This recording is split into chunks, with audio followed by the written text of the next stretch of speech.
माननीय सभासदों, माननीय अध्यक्ष जी,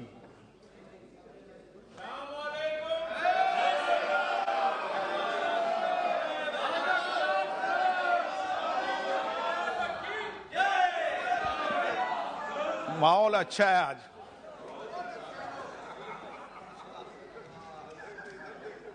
माननीय सदस्यगण, मुझे आपको सूचित करना है कि आज सदन में विशिष्ट दीर्घा में जिम्बाब्वे के संसदीय प्रतिनिधिमंडल के सदस्य विराजमान हैं। मैं अपनी ओर से तथा सदन के सभी माननीय सदस्यों की ओर से भारत की यात्रा पर आए हमारे सम्मानित अतिथि जिम्बाब्वे की नेशनल असेंबली के अध्यक्ष महामहिम एडवोकेट जेकब मुंडेडा और वहां के संसदीय शिष्टमंडल के सदस्यों का स्वागत करता हूं, अभिनंदन करता हूं। जिम्बाब्वे के संसदीय शिष्टमंडल का भारत आगमन सोमवार 5 दिसंबर 2022 को हुआ था। शिष्टमंडल के सदस्यगण दिल्ली के अलावा आगरा की यात्रा भी करेंगे। उनका शनिवार दिनांक 10 दिसंबर 2022 को भारत से प्रस्थान होगा। हम अपने देश में उनके सुखद और सफल प्रवास की कामना करते हैं। उनके माध्यम से हम जिम्बाब्वे की संसद, वहां की सरकार और जिम्बाब्वे की मित्रवत जनता को अपनी बधाई और शुभकामनाएं प्रेषित करते हैं। प्रश्नकाल। प्रश्न संख्या 21 श्री बालकनाथ जी, श्रीमती रंजीता कोली, माननीय मंत्री जी। माननीय अध्यक्ष महोदय, उत्तर सदन के पटल पर रखा गया। जरा देखना संसदीय कार्य मंत्री जी क्वेश्चन लगा के। श्रीमती जसकौर मीणा। बहुत बहुत धन्यवाद अध्यक्ष जी। मैं क्वेश्चन नंबर 21 के ख भाग पर एक पूरक प्रश्न पूछना चाहती हूं और मैं आपके माध्यम से जानना चाहती हूं कि कृत्रिम पुनर्भरण को बढ़ावा देने के लिए राजस्थान के करौली जिले में पांचना बांध के जल का उपयोग किसी न सिंचाई के लिए न पेयजल के लिए किया जा रहा है। इसका मैं उत्तर चाहती हूं कि इस जल को विगत 10 वर्षों से क्यों संकलित करके रखा गया है। माननीय अध्यक्ष महोदय, माननीय सदस्य का प्रश्न पूर्ण रूप से राज्य सरकार के परव्यू का प्रश्न है और पांचना बांध पर जो है न्यायालय में कुछ विषय लंबित है, उसको लेकर के अभी निर्णय नहीं हो पाया है। निश्चित रूप से इस तरह का इंफ्रास्ट्रक्चर जो क्रिएट किया गया है उसका उपयोग होना चाहिए। इस दिशा में राज्य सरकार को जिस तरह के कदम उठाए जाने चाहिए, निरंतर हम उसकी समीक्षा कर रहे हैं, लेकिन जब भी इस पर निर्णय होगा तभी इस पर आगे कुछ हो पाएगा। के Suresh ji. Honorable Speaker, sir, this question is very important question, sir, as far as this country is concerned, sir. Sir, majority of the people now using contaminated water everywhere in the country. So, especially in my parliamentary constituency in Kerala, Kuttanad, Alappuzha district. So, Vembanad Lake is totally contaminated water. In my region, Kuttanad, once water bodies are totally contaminated because the farmers are using pesticides for their paddy field, and also hash and other organs throughout cover the water bodies. The people of Kuttanad is using this water. That's why cancer patients are increasing day by day in Kuttanad area. So I would like to ask Honourable Minister through you, sir, whether there is any mechanism from the Government of India to avoid to remove the contaminated water and providing pure drinking water for Kuttanad area as well as throughout the country. Honorable Speaker, sir, as you are aware, sir, the government is running a drinking water program in mission mode to provide safe, clean, and with a stipulated quantity drinking water to each and every rural household of the country under the name Jal Jeevan Mission. Water being the state subject, the primary planning, making of the DPRs, augmentation, implementation, operation and maintenance, everything is to be done by the states. We are supplementing their efforts financially or technically if desired. State of Kerala, they are implementing Jal Jeevan Mission and simultaneously to provide safe and clean drinking water and to create an ecosystem of water testing protocol. Under Jal Jeevan Mission, we have taken many initiatives. Throughout the country, we have established more than 2,000 laboratories and NABL accredited laboratories. We have created a platform where the entire water quality data is to be kept. Apart from those 2,000 laboratories, we have trained almost 1.5 million ladies in the country to test the water which is being dispersed in their homes or in their habitations through field testing kits. And simultaneously, we are moving further to establish the IoT-based, sensor-based water testing protocol, which we have established more than a year ago on 100 locations and successfully metering all those. So on the platform what we have created, in last 1 year of time, in 2022-23, more than 75 lakh samples were received, tested, and if they found there is any type of contamination is found, it has been taken care. We have reported states and continuously working with that. So if anybody, any assistance for contaminated water which is being treated, also if any assistance is sought by the states, we are ready to give.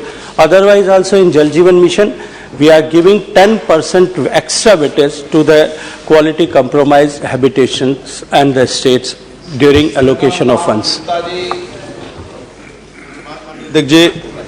माननीय जल शक्ति मंत्री जी ने हमारे यशस्वी प्रधानमंत्री जी के हर घर जल नल योजना को साकार करने के लिए पेयजल के क्षेत्र में सराहनीय पहल के लिए हम धन्यवाद ज्ञापित करते हुए जानना चाहते हैं कि हमारे लोकसभा क्षेत्र प्रतापगढ़ के सदर बेलखरनाथ धाम और लक्ष्मणपुर समेत अर्धसैनिक फ्लोराइड्स, आयरन और नाइट्रेट के उच्च स्तर पाने वाली पीने से बढ़ रही विकलांगता और अन्य बीमारियों से बचाव के लिए सरकार द्वारा क्या प्रयास किया जा रहा है?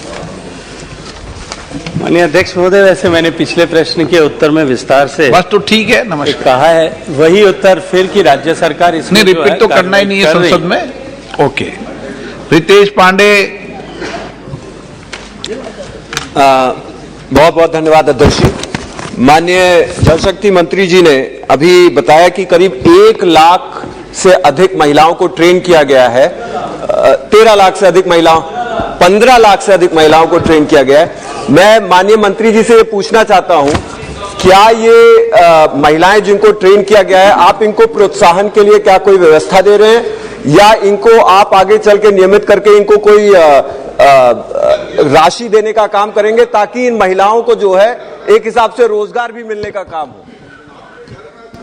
माननीय प्रधानमंत्री जी ने जब जल जीवन मिशन की संकल्पना की थी, उनके गुजरात के अनुभव के आधार पर और स्वच्छ भारत मिशन में जिस तरह का अनुभव हमने अर्जित किया था, उस अनुभव के आधार पर किसी भी योजना को संधारण की जिम्मेदारी, उसको रखरखाव और परिचालन की जिम्मेदारी यदि जनता अपने कंधों पर ले, समाज अपने कंधों पर ले, तो उसे बेहतर तरीके से प्रबंधन किया जा सकता है।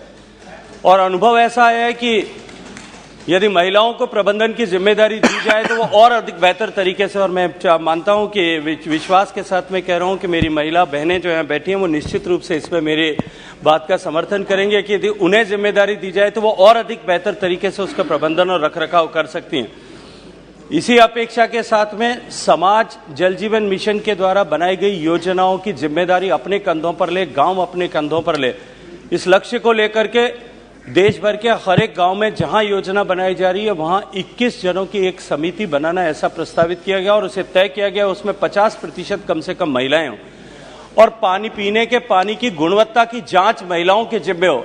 उनको न केवल ट्रेन किया, अभी तो उनको फील्ड टेस्टिंग किट्स भी दिए ताकि वो पानी की गुणवत्ता की जांच भी कर सकें और इस भरोसे के साथ में अपने परिवारजनों और परिजनों को पीने का पानी पिला सकें और उपयोग में ले सकें कि वो किसी भी तरह के से उनके स्वास्थ्य पर प्रतिकूल असर नहीं डालेगा। मुझे लगता है कि इसमें कहीं भी जो है ट्रेनिंग के बाद में कहीं रोजगार या ऐसा कोई विषय नहीं है। ये उनकी जिम्मेदारी, वो अपने स्टेट्स जो है असेट्स की और अपने लिए बनाए गए इंफ्रास्ट्रक्चर की जिम्मेदारी लें, इस तरह का भाव इसके पीछे। क्वेश्चन नंबर 22 श्री जगन्नाथ सरकार। माननीय मंत्री जी, आप जगन्नाथ सरकार क्वेश्चन पूछो, क्वेश्चन नंबर बोलो। क्वेश्चन नंबर 22 माननीय मंत्री जी उत्तर सभा पटल पे रखा गया। माननीय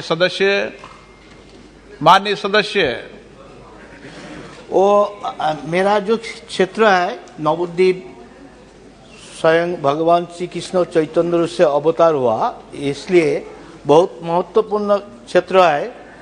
और अभी क्या है, इस वहाँ एम्स हो रहा है और विश्व का सबसे बड़ा मंदिर बन रहा है, इसलिए वो जो विमान परिसेवा के लिए गवर्नमेंट के तरफ क्या स्थिति है, क्या प्लानिंग है, ये मैं जानना चाहता हूँ।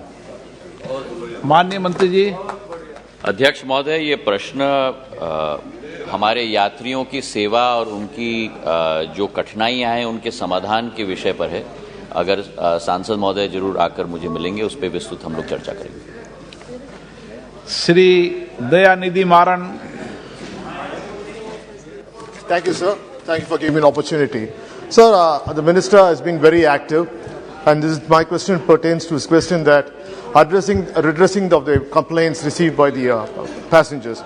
Sir, post-COVID, the air traffic has increased incredibly, and throughout India, every in-city airport is now jam-packed at the peak times.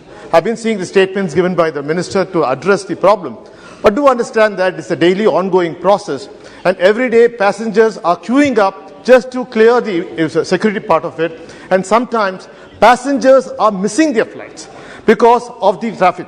So this is quite concern for all of us, because no steps have been taken.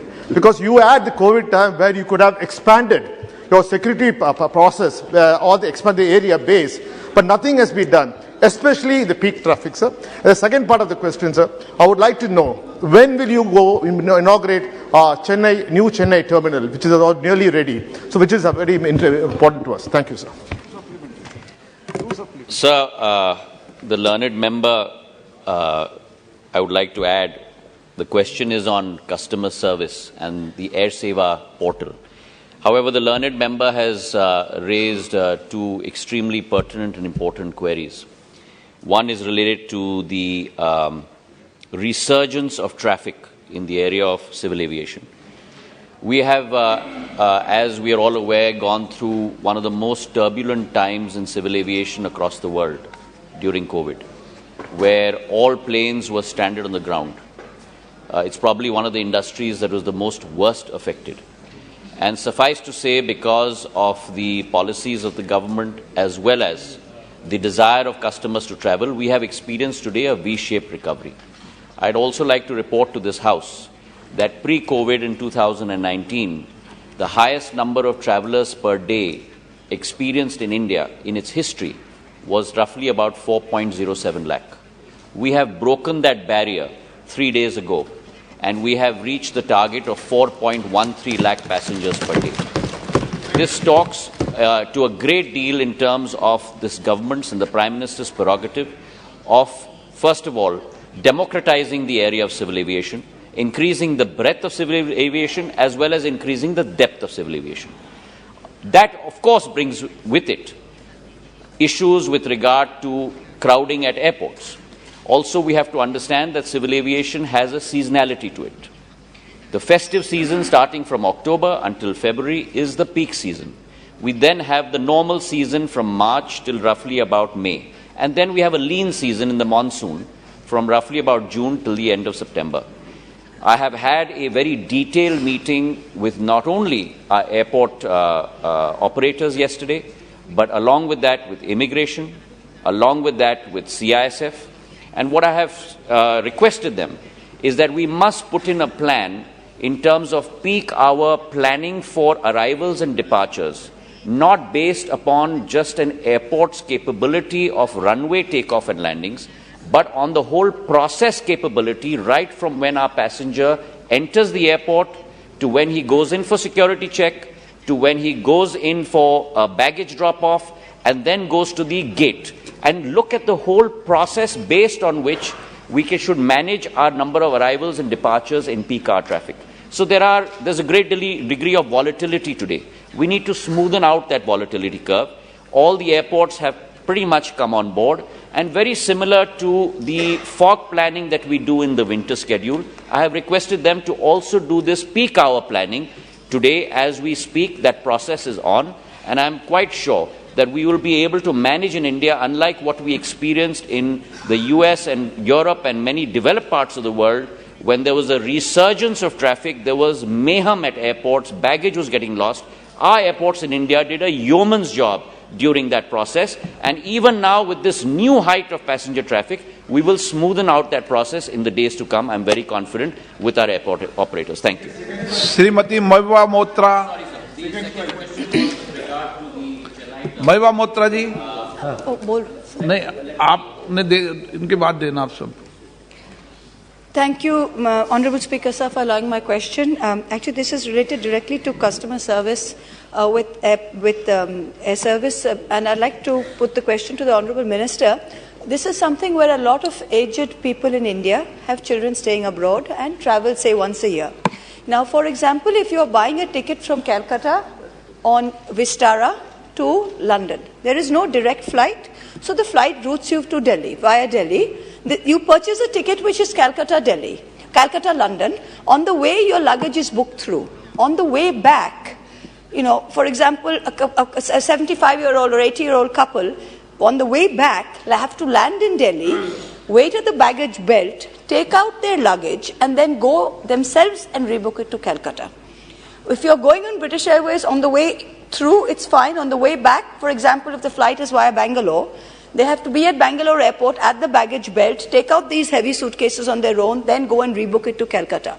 For example, if you're traveling British Airways from here to Paris and the changeover is at London, your luggage is booked through to Paris. You don't have to take it out in London. So is this something that we really need to take up with international airlines, that you're having to break this, and older people and disabled people have to face a huge amount of problems taking out luggage themselves, putting it in, so this is something if you could, this is something if we could please take up. Thank you, sir. एक minute मंत्री जी, मेरा इतना ऐसा आग्रह है कि मैं सब सदस्यों को बोलने का मौका देता हूं, पर कई माननीय सदस्य ट्विटर में बहुत जल्दी लिखते हैं कि स्पीकर बोलने का मौका नहीं देता. कम से कम उसका ध्यान रखें कि ट्विटर पे कभी स्पीकर के बारे में न लिखे. अच्छा होगा माननीय मंत्री जी. माननीय मंत्री जी. Sir, I think that the member has put forward a very valuable suggestion. We will certainly look into that matter. For us, our elderly folks, our elderly population is an extremely important segment of our population, and it is our job to make sure that traveling becomes seamless and a very flexible process for them. So I shall certainly take that suggestion on board. As far as Mr. Baranji's question, which remained unanswered, which is the B part of his question, let me commit to him that we have a very, very aggressive expansion plan for the current Chennai terminal. We are spending almost 2,895 crores for that expansion plan, and the probable date of completion is somewhere in 2024. As soon as that gets done, we will certainly inaugurate it. Along with that, let me also suggest to him and request him that we would like to build a greenfield airport in Chennai as well. There is a new site that has been co-located between the state government as well as the central government. 4 sites had been offered. We've focused on one, which is Parandur. TIDCO had sent their proposal for site clearance to us. We have reverted to them with comments last month. If you can hasten up that process, it will help us very much. Sri Shashi Tharoor ji. Thank you very much, Mr. Speaker. I think this is an excellent omnibus question covering all the suggestions people are giving for airlines. And I wanted to mention one particular thing, is that the UDAN scheme, which of course serves underserved airports, we in Kerala are unable to benefit from this because none of our airports is technically underserved. But there are routes that are underserved or not even served at all. A question is coming up about Coimbatore a little later this morning. Classic example, there are no flights from any airport in Kerala to Coimbatore, even though it would actually be beneficial to people in eastern Kerala, in Palakkad, for example, where Coimbatore is the nearest airport. Could we not extend the benefits of the subsidy provided under the UDAN scheme to well-served airports with underserved routes? So, for example, when the governor, Satashivan, used to have to go to Coimbatore from being governor of Kerala and Trivandrum, he had to fly to Chennai, change planes there and fly back to Coimbatore, which would be almost as long as going by road. And these kinds of things, we could easily have had a Trivandrum-Coimbatore flight, for example. Or indeed routes within Kerala, from Trivandrum up via Cochin, Kozhikode up to Kannur, 4 international airports, which don't benefit at the moment from any UDAN connectivity or subsidy. Thank you, Mr. Speaker. So I thank the honourable member for his question on UDAN, which again is not related to the core question, but I'm more than happy to answer that. It is our prerogative under the Prime Minister's leadership, as I mentioned, to both broaden as well as deepen civil aviation in India.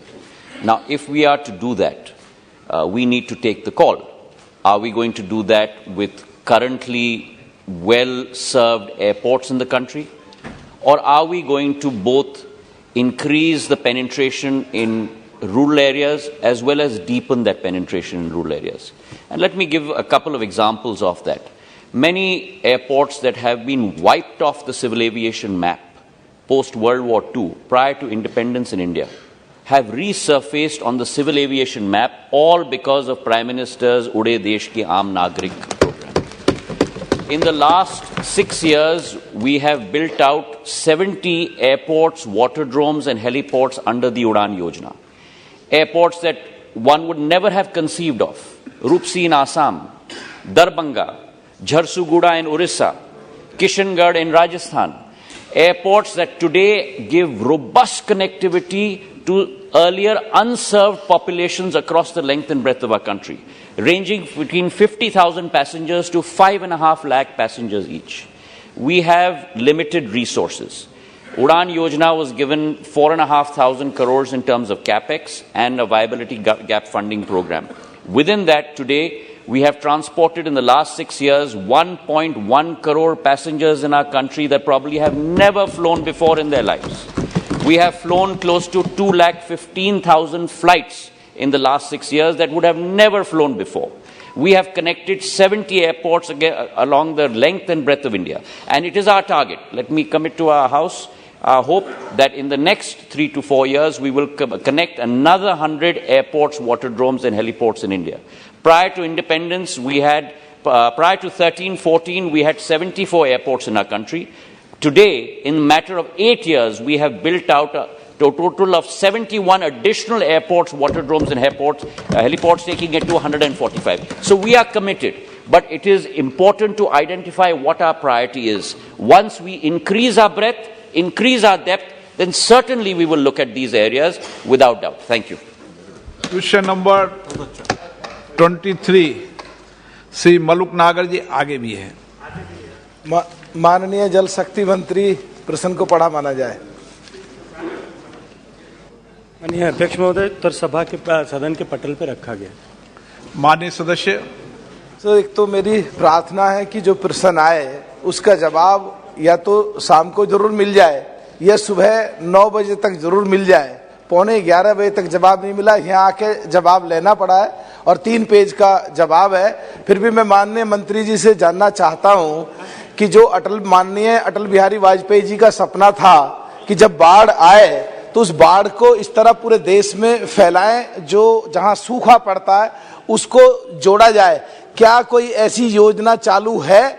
अगर है तो कितने प्रदेश उससे पूरे हो गए हैं? और जो इसमें जवाब में 14 जगह बिंदु दिए हैं कि वहां गंगा जी के उस पे हम उसको संभालेंगे जो तटबंध कर रहे हैं, तो क्या बिजनौर जिले को, जिसमें बिजनौर लोकसभा और नगीना लोकसभा आती है, वहां कोई प्रोविजन रखा है? वहां के क्षेत्रीय विधायक जो बीजेपी का ही है उसने उत्तर प्रदेश में मुद्दा उठाया।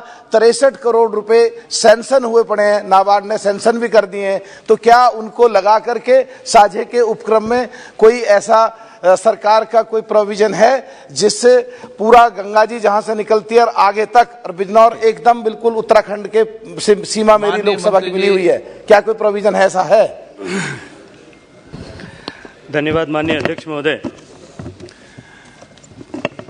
भारत में विशाल देश होने के नाते भारत में 2 तरह के विषय रहते हैं कि एक तो पानी जो बरसात से आता है, एक तरफ पूर्वोत्तर भारत में 11,000 मिलीमीटर बरसात होती है और जिस क्षेत्र में से मैं आता हूं वहां 100 मिलीमीटर बरसात भी नहीं होती है। दूसरा, बरसात के क्षेत्रीय इम्बैलेंस के साथ साथ में बरसात के समय को लेकर के भी अलग अलग तरह की परिस्थितियां देश में हैं। ये सच है कि देश के बहुत बड़े हिस्से में हर साल बाढ़ आती है और देश के बहुत बड़े हिस्से में कई साल तक सूखा देखने को मिलता है। इसीलिए स्वर्गीय अटल जी ने ये स्वप्न देखा था कि देश में सरप्लस बेसिन से डेफिसिट बेसिन पे पानी ट्रांसफर किया जाए। उसी के चलते माननीय सुरेश प्रभु जी के नेतृत्व में जो कमेटी बनी थी इंटरलिंकिंग ऑफ रिवर्स की, उस कमेटी ने जो काम किया, बाद में पिछले 10 साल तक बीच में यूपीए के शासन में उसे शेल्फ कर दिया गया था, लेकिन पिछले 8 साल से वापस हमने उस पर काम किया है। 30 लिंक ऐसे आइडेंटिफाई किए गए देश भर में जहां सरप्लस बेसिन से डेफिसिट बेसिन पर पानी ट्रांसफर किया जा सकता है, और यदि वो सब धरातल पर उतर जाते हैं तो उससे लगभग 35 लाख हेक्टेयर जमीन को सिंचित किया जा सकता है। हजारों मेगावाट की हाइड्रो इलेक्ट्रिसिटी पावर जनरेशन की स्कीम्स को खड़ा किया जा सकता है। माननीय सभापति महोदय, क्योंकि ये अत्यंत महत्वपूर्ण प्रश्न है और इसी से संबद्ध 2 प्रश्न आज सूचीबद्ध हैं, इसलिए मैं इस विषय को थोड़ा विस्तार से कहना चाहता हूं। उन 30 लिंक्स जो आइडेंटिफाई किए गए उनकी सबकी पीएफआर बनी है, उसमें से 15 की डीपीआर भी जो है वो लगभग कंप्लीट हो गई है। 5 प्रोजेक्ट को नेशनल पर्सपेक्टिव प्लान में प्रायोरिटी से लिया गया और उनमें से मैं गर्व के साथ में, खुशी के साथ में कह सकता हूं कि लगातार बार बार बातचीत करने के बाद में माननीय प्रधानमंत्री जी के जो है हस्तक्षेप के बाद उत्तर प्रदेश और मध्य प्रदेश ने एक नई शुरुआत इस देश में की। मैं माननीय उत्तर प्रदेश के मुख्यमंत्री और मध्य प्रदेश के माननीय मुख्यमंत्री का भी अभिनंदन करना चाहता हूं कि उन्होंने देश में ये नदियों के जोड़ने के प्रकल्प के लिए पहला समझौता भारत सरकार के साथ में किया। केन और बेतवा नदी दोनों को जोड़ने का बहुत बड़ा लाभ ऐसे क्षेत्र में होगा जहां पीने का पानी भी सब उपलब्ध नहीं था। बुंदेलखंड के उस सूखे रीजन जो उत्तर प्रदेश और मध्य प्रदेश दोनों के क्षेत्र में, वहां के जीवन में निश्चित रूप से इससे परिवर्तन आएगा। लेकिन इस स्थिति तक पहुंचने के लिए राज्यों को आपसी सहमति बनाने की आवश्यकता है। जो लिंक्स हमने, जो डीपीआरस बनाई हैं वो राज्यों के साथ में शेयर किए हैं। राज्य अपने सहमति बनाएं और हम निरंतर राज्यों के साथ में बातचीत करके उस सहमति को बनाने का प्रयास करते हैं। केन और बेतवा लिंक परियोजना के लिए भी जब सहमति बनानी थी माननीय सभापति महोदय, मैं 3-4 बार खुद दोनों प्रदेशों में गया, दोनों से बातचीत की, अधिकारियों से बातचीत की, माननीय प्रधानमंत्री जी ने हस्तक्षेप किया, उसके बाद जाकर के वो सहमति बनी। और बहुत छोटे विषय को लेकर के राज्यों के बीच में मतभेद रहता है। मुझे लगता है कि हम सब सदस्य जो बैठे हैं सभी किसी न किसी राज्य से आते हैं और लगभग सभी राज्य कहीं न कहीं किसी न किसी रूप में इस नेशनल पर्सपेक्टिव प्लान से प्रभावित होते हैं। हम अपने राज्यों के साथ में बैठ करके उन्हें किस तरह से larger benefits of the nation and states अगर हम करें, इसको आगे बढ़ाएंगे तो निश्चित ही इससे लाभ। क्वेश्चन ओवर है शॉर्ट में। सर बस हल्का सा, बस केवल हल्का सा दो पॉइंट में कि क्या ये जो ग्लोबल वार्मिंग है उसको ध्यान में रख करके हर साल पानी बढ़ना है, क्या सरकार की कोई योजना उसके तहत भी है? दूसरा, क्या उत्तर प्रदेश सरकार के साथ आपने तालमेल किया है जो वहां देरी हो रही है? बहुत बड़ी, मैं तो उत्तर प्रदेश सरकार का माननीय अध्यक्ष महोदय अभिनंदन किया है कि जो लिंक उनका था उस लिंक को लेकर के उन्होंने पहल की है। आने वाले, मैंने आप सभी राज्यों के माननीय प्रतिनिधियों से आग्रह किया है कि हम भी अपने राज्य में इस तरह के इनिशिएटिव्स को लें। सिर्फ जो खड़ा हो जाएगा ना उसको कभी सप्लीमेंट्री विवेक नारायण जी। माननीय अध्यक्ष महोदय, ये अत्यंत प्रसन्नता की बात है कि भारत सरकार ने केन बेतवा लिंक परियोजना को मंजूरी दी है। उत्तर प्रदेश के साथ मध्य प्रदेश के अनेक जिले इस योजना से लाभान्वित होंगे। जहां एक और केन बेतवा नदी को जोड़ने की परियोजना से सूखाग्रस्त क्षेत्रों के जल संकट की समस्या का समाधान होने की उम्मीद है, वहीं दूसरी ओर कई पर्यावरण कार्यकर्ताओं ने पन्ना टाइगर रिजर्व व इसके प्रभाव की चिंता व्यक्त की है। राष्ट्रीय उद्यान के भीतर निर्माण कार्य की वजह से 46 लाख से अधिक पेड़ काटे जाने की संभावना है। टाइगर रिजर्व कई गंभीर रूप से लुप्तप्राय वन्य प्रजातियों का घर भी है। इसके अलावा इस योजना के विकास से दोंदन बांध के तहत लगभग 6000 हेक्टेयर वन भूमि के जलमग्न होने का खतरा भी है। मैं सरकार से जानना चाहूंगा कि सरकार इन मुद्दों से निपटने व पर्यावरण को कम से कम क्षति पहुंचे, इस हेतु क्या उपाय योजना करेगी? माननीय अध्यक्ष महोदय, किसी भी बांध की परियोजना को बनाने से पहले environment clearance, wildlife clearance, इन सब की अध्ययन भी होता है, उसका क्लियरेंस भी लिया जाता है। हमने जो केनर बेतवा परियोजना के लिए जो दौधन बांध बनाया जाना है, उसमें जो भूमि पन्ना टाइगर रिजर्व की सबमर्ज होने वाली है, उसका कंपनसेशन जो तय मानक है उनके अनुरूप उससे भी अधिक कंपनसेशन देने का प्रोविजन ऑलरेडी इसमें किया और राज्य सरकार इस पर बहुत तेज गति के साथ काम कर रही है। श्री नामा Nageshwar Rao ji. Thank you honourable speaker साहब, ये ड्राउट का और फ्लड का, ये दोनों इश्यू जो है ना कंट्री के लिए बहुत इंपॉर्टेंट मुद्दा है। ऑनरेबल मिनिस्टर ने 3 पेजेस का फ्लड्स का बारे में जब क्वेश्चन पूछे तो 3 पेजेस का आंसर दिया है। उसमें सबसे ज्यादा जो है ना मोस्ट ऑफ द आंसर में जो कवर किया है उसमें रिवर लिंकिंग होने से ही ये इफेक्ट होगा बोल के बताया। पिछले 20 साल से जो है ना रिवर लिंकिंग का बारे में जो है ना हम लोगों का डिस्कशन चल रहा था। ये जो है ना सब मेनली जो है ना हम लोगों का कंट्री में फार्मर्स जो है ना अभी भी जो है ना 60% 70% जो है ना गांव में लोग रहता है। ये फ्लड्स एंड ड्राउट का वजह से जो है ना कंट्री में काफी कुछ जो है ना लोग जो है ना सफर कर रहा है। और अभी जो क्वेश्चन में आप रिवर लिंकिंग का बारे में काफी कुछ बताया, मगर उसका कोई टारगेटेड ये साल में हम ये करेगा, ये साल में ये करेगा, कोई टारगेटेड डेटा जो है ना नहीं दे पाया। दूसरा, हम लोग को जो है ना तेलंगाना बनने का पहले यही सिचुएशन था, पीने के लिए पानी नहीं था, सिंचाई के लिए पानी नहीं था। एक गोदावरी को हम लोग जो है ना लिफ्ट करके एक 600 मीटर जो है ना वाटर को हम लोग लिफ्ट किया।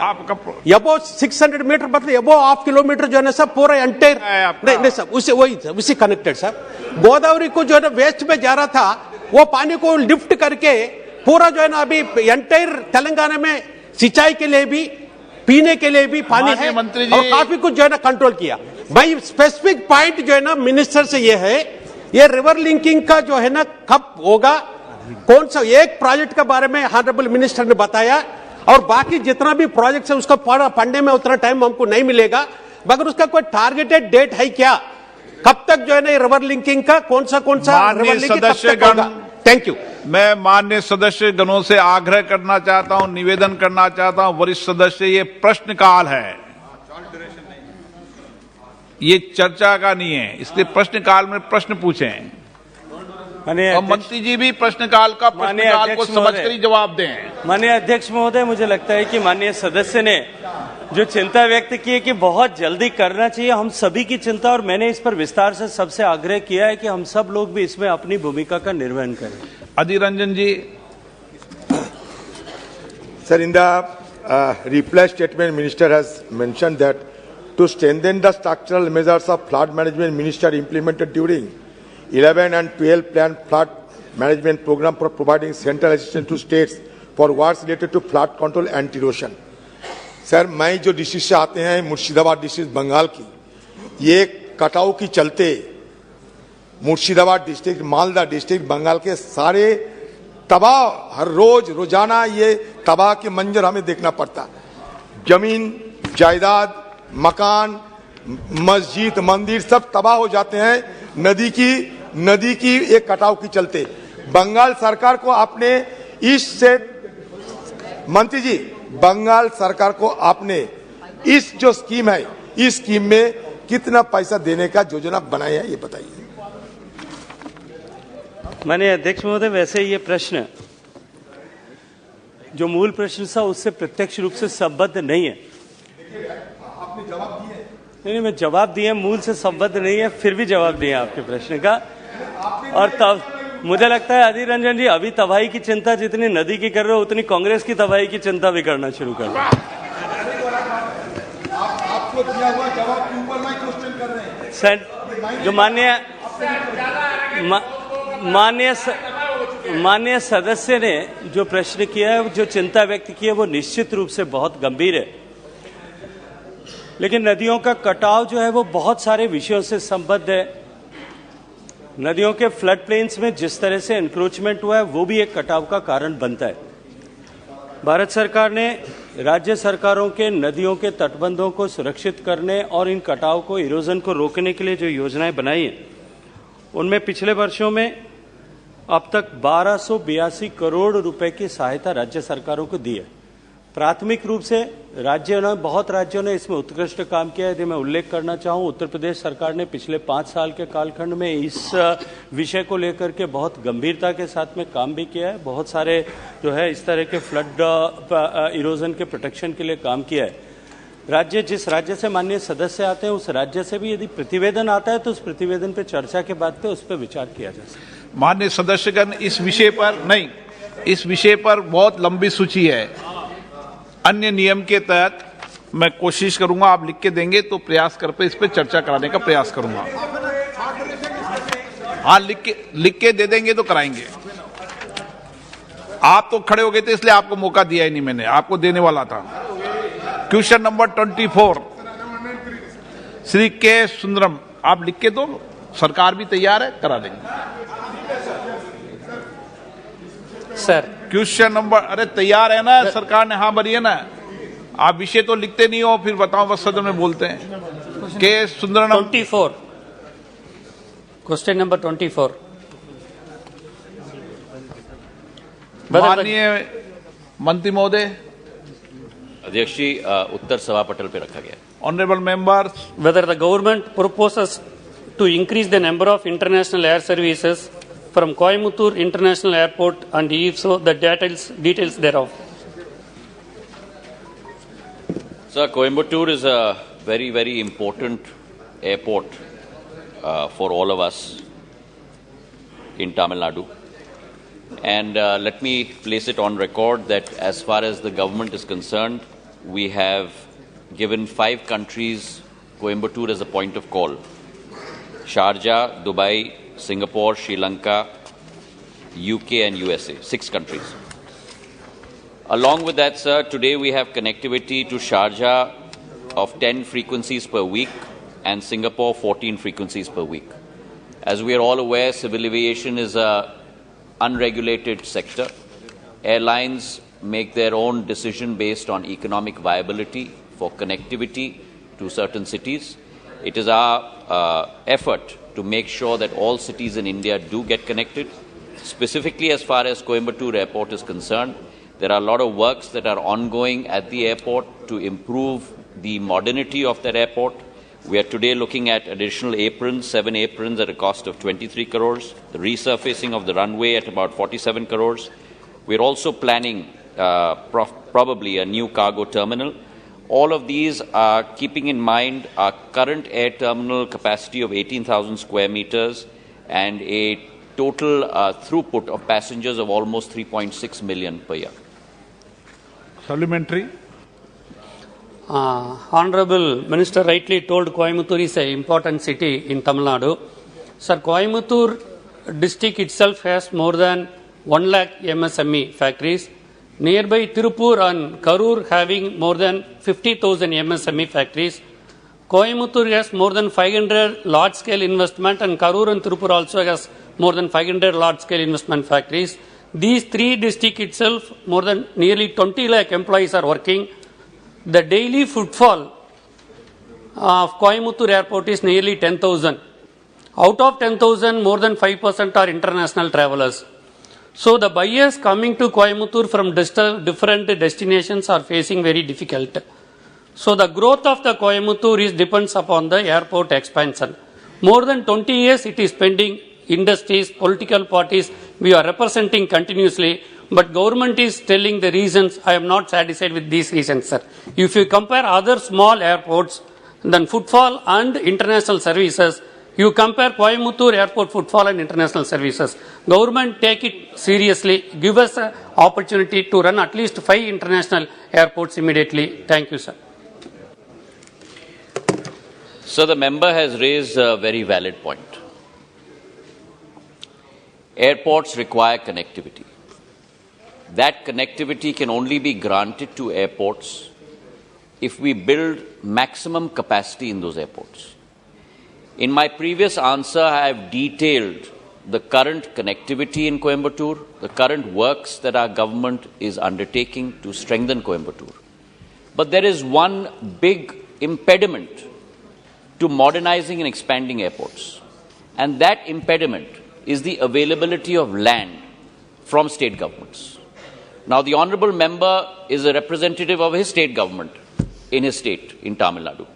I do hope and I do request him to take up with the same fervour that he has in this House, the same agenda with his state government in Tamil Nadu, because for many, many years, we have been asking for almost 627.89 acres of land for Coimbatore Airport to be able to ensure that today Coimbatore Airport, which can only avail of Code C planes to be able to land, which means 737s and Airbus 320s, we want to expand that facility to Code E aircraft so that wide-bodied aircraft can land in Coimbatore. But that is only possible if the state government gives us that land so that we can expand. And it is my commitment that if that land is made available to us by his state government in Tamil Nadu, then we will certainly expand that airport in the days to come.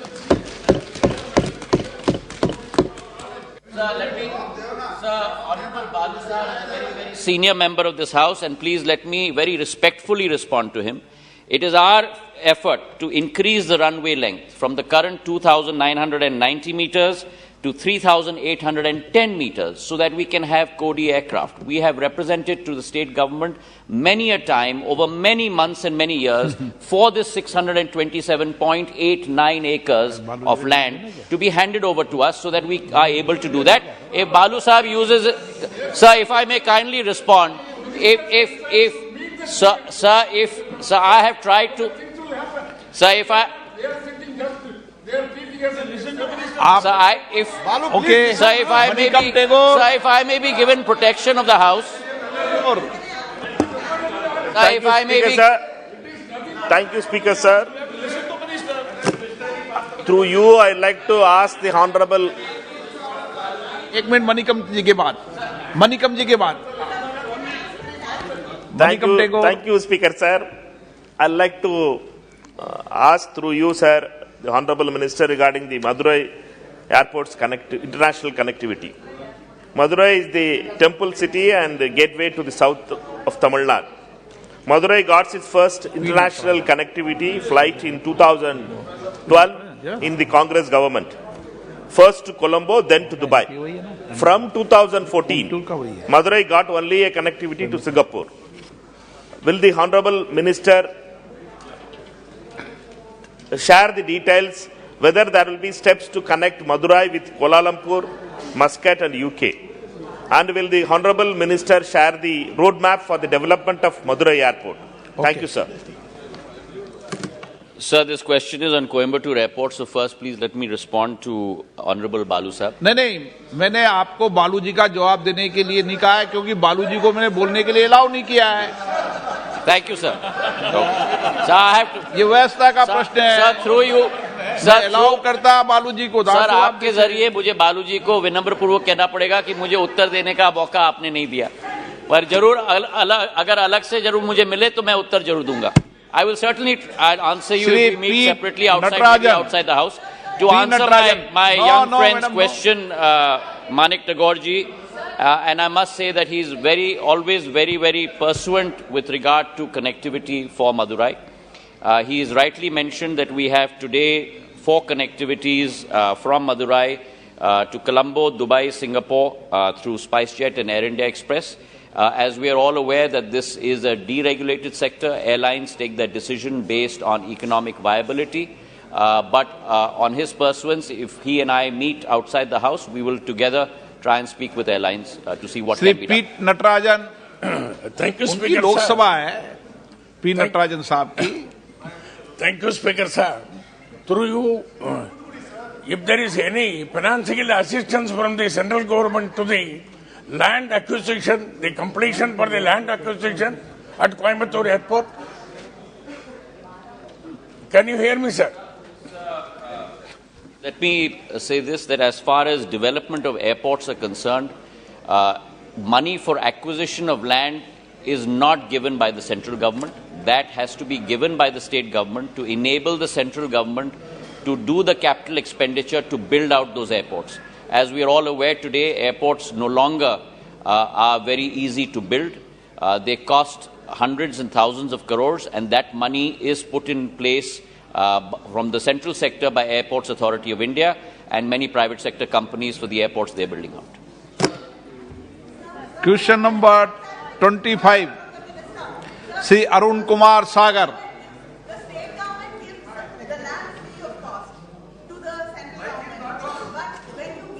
अध्यक्ष जी, उत्तर सभा पटल पर रखा।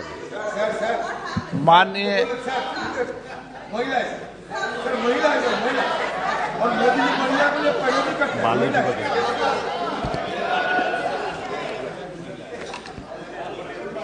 माननीय अध्यक्ष महोदय,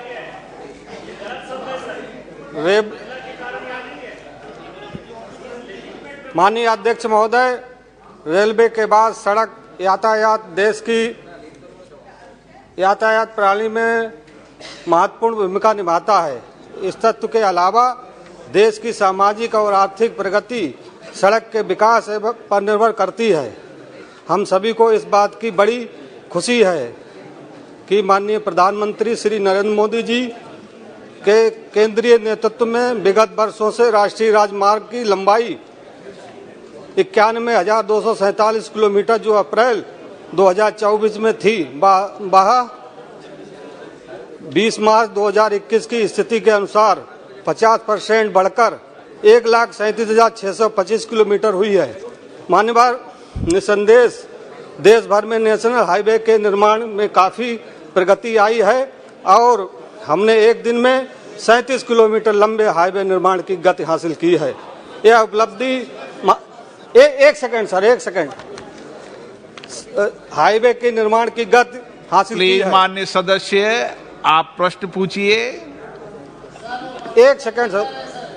और दुनिया के किसी भी दूसरे देश में इसकी समानता नहीं है। कोविड-19 के महामारी के चलते हुए पैदा हुई मुश्किलों के बावजूद यह उपलब्धि हासिल करना बहुत ही उल्लेखनीय है। इसके लिए मैं माननीय प्रधानमंत्री जी, माननीय सड़क परिवहन मंत्री जी का हार्दिक अभिनंदन करता हूं और माननीय मंत्री जी से निवेदन करता हूं कि मेरे क्षेत्र सांसदीय क्षेत्र में अंतर्राष्ट्रीय राजमार्ग का निर्माण चल रहा है और ओके निर्माण कार्य मंत्री जी। नो, धन्यवाद। प्लीज। धन्यवाद अध्यक्ष जी। माननीय सदस्य ने जो एक प्रश्न खड़ा किया है वो इनके क्षेत्र से संबंधित है। नेशनल हाईवे 730C जो इनके क्षेत्र से होकर के गुजरता है और ये प्रोजेक्ट है under green national highway corridor project और ये वर्ल्ड बैंक का फंडेड प्रोजेक्ट है, ईपीसी मोड पर है। इनका जो प्रश्न है शायद ये आगे पूछना चाह रहे थे कि इनमें कुछ गुणवत्ता को लेकर के कुछ इनको महसूस हुआ है कमी, तो इसके बारे में मैं बताना चाहता हूं कि प्रधानमंत्री मोदी जी के नेतृत्व में जो सड़क निर्माण का कार्य है और सड़क निर्माण, सड़कों में गुणवत्ता, टेंडर प्रक्रिया में पारदर्शिता, ये हमारी प्राथमिकता है। और एक कॉन्ट्रैक्टर जो है उसको एक लैब स्थापित करने का भी निर्देश है, उन्होंने लैब भी स्थापित की है। अथॉरिटी इंजीनियर्स भी होता है जो भी स्टैंडर्ड को टेस्ट करता है। तो इनके लिए मैं बताना चाहता हूं कि इन्होंने वैसे भी पूछा है कि भाई इसमें जो कमी है, अगर कोई वर्क खराब पाया गया तो उसको हम दोबारा ठीक करेंगे और कोई भी गुणवत्ता पे समझौता नहीं करती नरेंद्र मोदी जी के नेतृत्व में सरकार। Thank you. Supplementary question. माननीय अध्यक्ष जी, माननीय मंत्री जी ने जो जवाब दिया है मैं संतुष्ट हूं। धन्यवाद। और धन्यवाद। क्वेश्चन नंबर 26 डाल सिंह बिसेन। नंबर 26। माननीय मंत्री ji. Sir, statement is laid on the table of the house. माननीय सदस्य। माननीय अध्यक्ष महोदय, बहुत बहुत धन्यवाद। यह मैंने ऐसा प्रश्न पूछा है अध्यक्ष महोदय जो उज्ज्वला गैस से संबंधित है और मध्य प्रदेश में लगभग 72 लाख उज्ज्वला गैस के कनेक्शन है। पर यह देखने में आ रहा है अध्यक्ष महोदय कि जिस उद्देश्य के साथ में हमारे देश के यशस्वी प्रधानमंत्री जी ने महिलाओं को गैस देने की चिंता की है, पर देखने में आ रहा है कि उसके रिफिलिंग बहुत कम है और उसकी रिफिलिंग नहीं होने के कारण से जो उद्देश्य है वो लगभग कहीं ना कहीं पूर्ति नहीं हो पा रही है। और मैं इसलिए मैं माननीय मंत्री जी से पूछना चाह रहा हूं कि क्या सरकार के सामने जब से उज्ज्वला गैस प्रारंभ हुई या जो प्रश्न के समय मैंने जो प्रश्न का 1 वर्ष का समय ऐसे कितने लोग हैं जो केवल एक बार गैस भराने के बाद दोबारा इन्होंने गैस नहीं भरा पाई और उनके कनेक्शन बंद पड़े हैं। और दूसरा, इसके कारण से जो शासन को जो फ्री गैस देने की योजना थी और रिफिलिंग नहीं करने के कारण से जो पेट्रोलियम विभाग को पैसा वापस नहीं मिल पाया, तो उससे लगभग हमारे पेट्रोलियम डिपार्टमेंट के हर एक उसको कितना लॉस हुआ और क्या इस दृष्टि से इसको पूरा करने के लिए रिफिलिंग के लिए क्या कोई जो सब्सिडी है उसको बढ़ाएंगे या रेट कम करेंगे? कृपया मंत्री महोदय बताने का कष्ट करेंगे। Mr. Speaker, sir, I would like to thank the honourable member for asking this question and for allowing me the opportunity to place some basic facts before this House. मुझे लगता है इस विषय पे शायद हम में से कईयों को थोड़ी जानकारी में कुछ कमी है। So the first and submission that I want to make before the House is that the number of LPG connections which stood at 14 crores in 2014 has gone up to 32.5 crores now. The Ujjwala scheme, which the honourable member is referring to, was introduced in 2016, and the intention was that by a stipulated date, we would have a total of 8 crores Ujjwala beneficiaries who would get, as per the scheme, the chula and 1 gas cylinder free, and then subsequently they would avail of purchases of Ujjwala cylinders. The scheme, which was introduced in 2016 for 8 crore beneficiaries, was completed many months in advance. If I remember correctly, 7 or 9 months before the stipulated date. We then took a decision subsequently, more recently, that to these 8 crore beneficiaries, we would add 1 crore additional beneficiaries. Now, that figure of 9 crores was also reached. In addition to that, we decided that maybe in order to meet the demand of those who felt that they needed it, and these are typically households of what is called below the poverty line. And then that below the poverty line, we added others who were also equally needy. And we added another 60 lakh. So today, 9 crores, 60 lakh beneficiaries of the Ujjwala scheme are there. Now, the honourable member suggests that some people did not take any cylinder after the first one. Yes, factually sahi nahi hai. मैं आपको कुछ आंकड़े देता हूं. The price of LPG, Mr. Speaker, sir, because we are 55% dependent on imports, is set in accordance with the international price, which in the domestic Indian context is dependent on what is called the Saudi CP or the Saudi contract price. During the recent period, the Saudi contract price went up by 303% internationally. It went up from something like 250 to 960. But thanks to the measures taken by the government and the determined resolve of the Honorable Prime Minister, we were able to confine the price of domestic gas to as little as 28%, even though the international price had gone up to 303%. What is the present price now? I will, if you allow me to, if you allow me to complete that, I will give you all the answers. Even when the international price was going up, we maintained a lower price. Now the honourable member suggests that some people did not avail of. The consumption of Ujjwala beneficiaries on an average was 3 cylinders per household. And during this period, it has gone up to 3.69 cylinders per household. So the consumption is going up, not coming down. The consumption typically, Mr. Speaker, sir, depends on what a typical household needs. And a typical household, let us say, husband and wife and 2 children, on an average would need, in my assessment, but 3.5 or 4 cylinders at the most. Now we are in a situation of what we do with the international price. Now the honourable member, the leader of the opposition party? Congress party. Okay, Congress party. I have a basic submission to make. When during the course of the pandemic, when this government led by the Honourable Prime Minister was feeding 800 million people 3 meals of dry ration in a day, when we produced 212 or 220 crores overall of doses of free vaccine, which was distributed to people free. I am. Don't trot out this lame excuse. What has no? Rate of it, do you know the rate of it? I will please sit down. I will enlighten it. Whether subsidy has been prohibited under this government? I am not surprised you're being devastated at the polls because your basic facts are not right. Let me tell you what has happened. Let me tell you what has happened.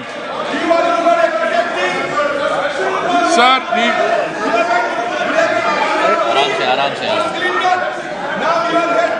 I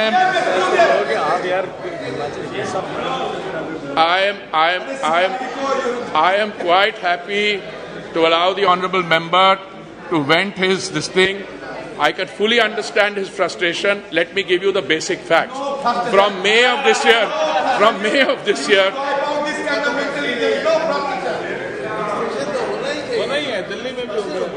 May this year, we have introduced a payment of rupees 200 through direct beneficiary scheme, which goes straight into the khata or the account of the beneficiary of the scheme. So today the situation is a amount of 200 rupees per cylinder is being given. Now the answer which is sought, I will give you the full figures of Saudi CP declared by Aramco, which is the Saudi company. In April 2020, it was $236 per metric ton. In May 20, it was $340 per. Subsidy of this government has been prohibited to the poor people. Listen, when I want to explain to the honourable member that in March 2020, when economic activity throughout the world came to a grinding halt, the price of gas dropped. When the price of gas dropped, subsidy was not necessary. Now when the price went up, we have introduced 200 rupees per cylinder beneficiaries. Why would you want us to give? But the prices have been dipping. You are not giving any respect to listen to us, Minister. This country. You have to listen to us. You are found a place. You are. प्रश्नकाल समाप्त. माननीय सदस्यगण, मुझे कुछ विषयों पर स्थगन प्रस्ताव की सूचना प्राप्त हुई है. मैंने स्थगन प्रस्ताव की किसी सूचना के लिए अनुमति प्रदान नहीं की गई। सभा पटल पर रखे जाने वाले पत्र आइटम नंबर 2 श्री कृष्णपाल जी। आदरणीय अध्यक्ष महोदय, मैं आपकी अनुमति से आज की संशोधित कार्यसूची की क्रम संख्या 2 पर मेरे नाम के सामने सूचीबद्ध दस्तावेजों को सदन के पटल पर रखता हूं। Item number 3 Shri Bhanu Pratap Singh Verma. Item number आज की संशोधित कार्यसूची में क्रम संख्या 3 पर मेरे नाम के आगे उल्लिखित कागजात को सदन के पटल पर रखता हूं। आइटम नंबर 4 श्री कौशल किशोर जी। जी सर। महोदय जी, मैं आपकी अनुमति से मैं आज की संशोधित कार्यसूची में क्रम संख्या 4 पर मेरे नाम माननीय सदस्य सूचीबद्ध कागजातों ये सदन है, प्लीज बैठिए। हिंदी व अंग्रेजी सभा पटल पर रखता हूं। आइटम नंबर 5 महोदय भगवंत कुब्बा जी। महोदय, मैं आपकी अनुमति से आज के संशोधित कार्यसूची के क्रमांक संख्या 5 पर मेरे नाम के समक्ष उल्लेखित कामकाज सदन के पटल पर रखता हूं। आइटम नंबर 6 महासचिव।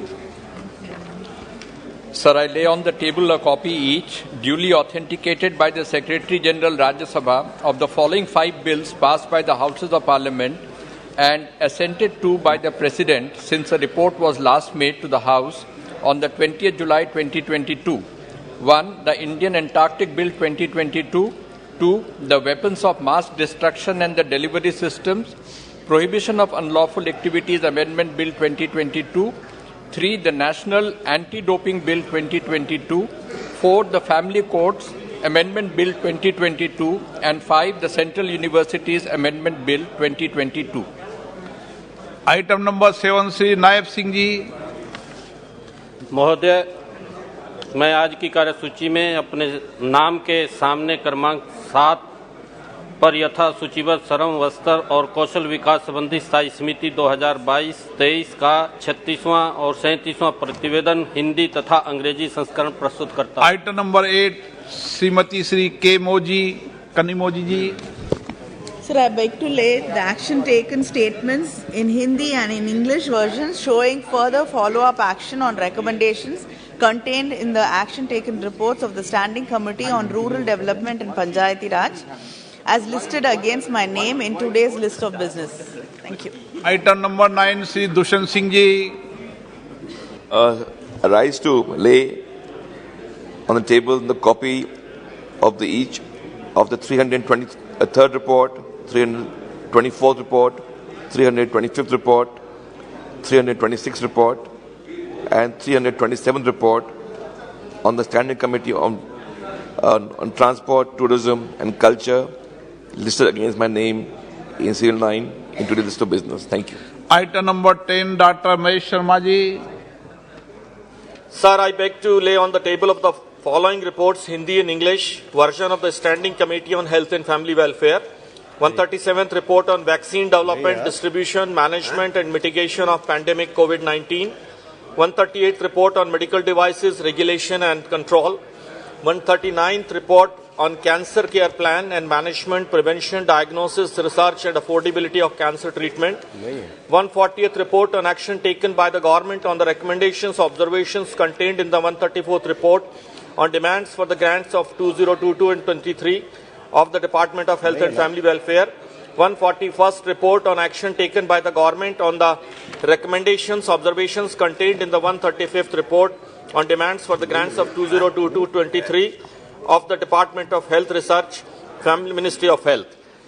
142nd report on action taken by the government on the recommendations, observations contained in the 136th report on demands for the grants 2022-23 of the Ministry of Ayush. Item number 12, Sri Bhagwant Kubba ji. महोदय, मैं नवीन और नवीकरणीय ऊर्जा मंत्रालय के संबंध में निम्नलिखित प्रतिवेदन में की गई सिफारिशों के कार्यान्वित की वर्तमान स्थिति के संबंध में निम्नलिखित विवरण रखने के लिए उपस्थित हूं। आइटम नंबर 13, श्री सुभाष सरकार जी। Honorable Speaker, sir, with your kind permission, I rise to move the motion of election of one member from amongst the members of the House to be a member of the Council established under subsection 1 of section 31 of the Institutes of Technology Act 1961 mentioned against the name of my colleague Cabinet Minister Sri Dharmendra Pradhan ji in today's revised list of business. प्रश्न ये कि श्री सुभाष सरकार द्वारा प्रस्तुत प्रस्ताव को स्वीकृत किया जाए। जो सदस्य इसके पक्ष में हाँ गए, जो सदस्य विरोध में ना गए, मेरे विचार में निर्णय हाँ वालों के पक्ष में प्रस्ताव स्वीकृत हुआ। श्री आइटम नंबर 14 सुभाष सरकार जी। Honorable Speaker sir, with your kind permission, I rise to move the motion of election of one member from amongst the members of the House to be a member of the Council of National Institute of Technology, Science, Education and Research, NITSER, mentioned against the name of my colleague, Cabinet Minister Sri Dharmendra Pradhan ji in today's revised list of business. प्रश्न है कि सुभाष सरकार द्वारा प्रस्तुत प्रस्ताव को स्वीकृत किया जाए। जो सदस्य पक्ष में हाँ गए, जो इसके विरोध में ना के, मेरे विचार में निर्णय हाँ वालों के पक्ष में प्रस्ताव स्वीकृत हुआ। हाँ, आइटम नंबर 11 श्री के Raghuram Raju.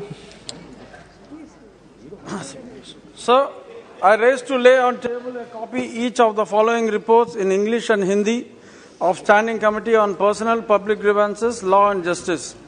Number 1, 120th report on action taken on 110th report of the Committee on Pensioners' Grievances, impact of pension, adalats and centralized pension grievances, redress and monitoring system pertaining to the Department of Pension and Pensioners' Welfare.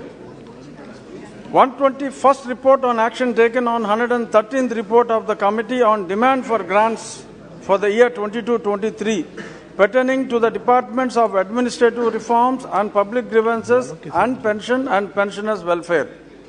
Number 3, 122nd report on action taken on 112th report of the Committee on Demand for Grants for the year 22-23 pertaining to the Department of Personnel and Training.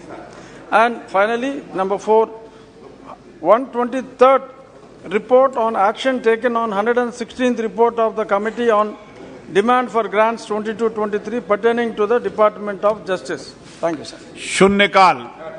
हाँ, बताएं दी रंजन जी।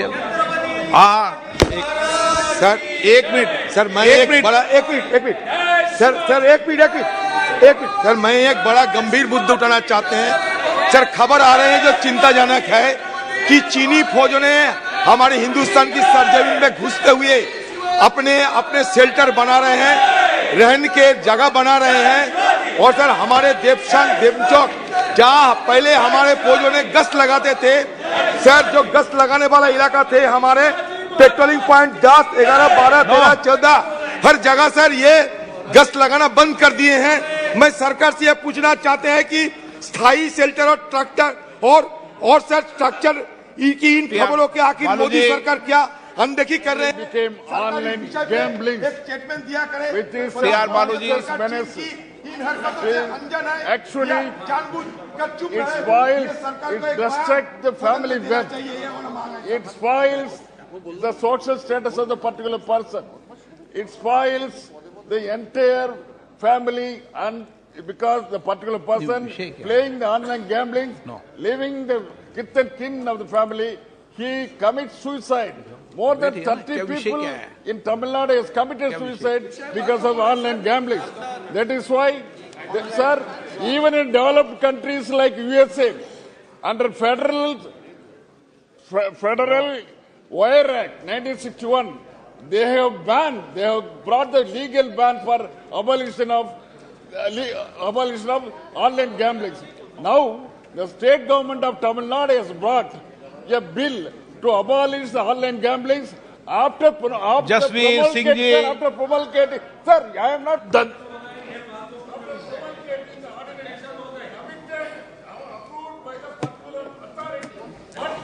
धन्यवाद speaker साहब, आपने मेरे को तो क्या विषय क्या आपका? नो इस विषय में नहीं बोला जा सकता आपको, आप सीधे लीडर हैं। नो स्पीकर सर, नो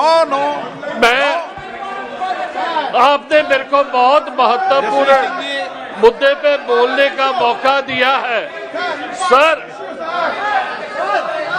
आप नोटिस दीजिए, ऐसे विषय पर नहीं बोले जाते। प्लीज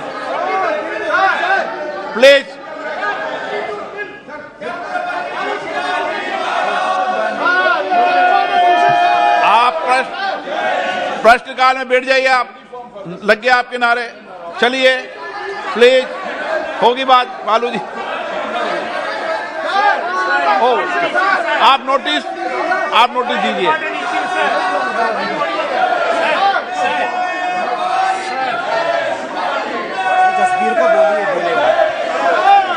आप आपके मेंबर को नहीं बोलने देना चाहते। सर, मेरी रिक्वेस्ट है कि पंजाब में हमारे काफी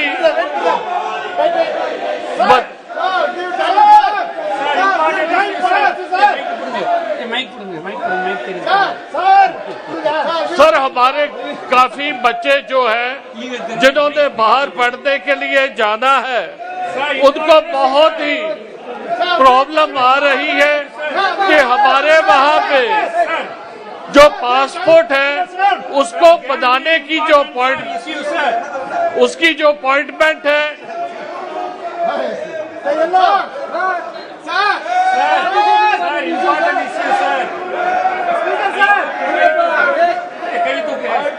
Ravindra Kushwaha. Sir,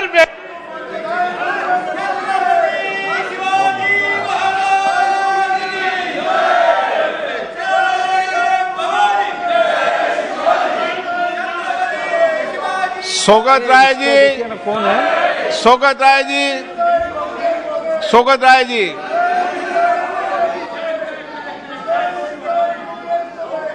sir,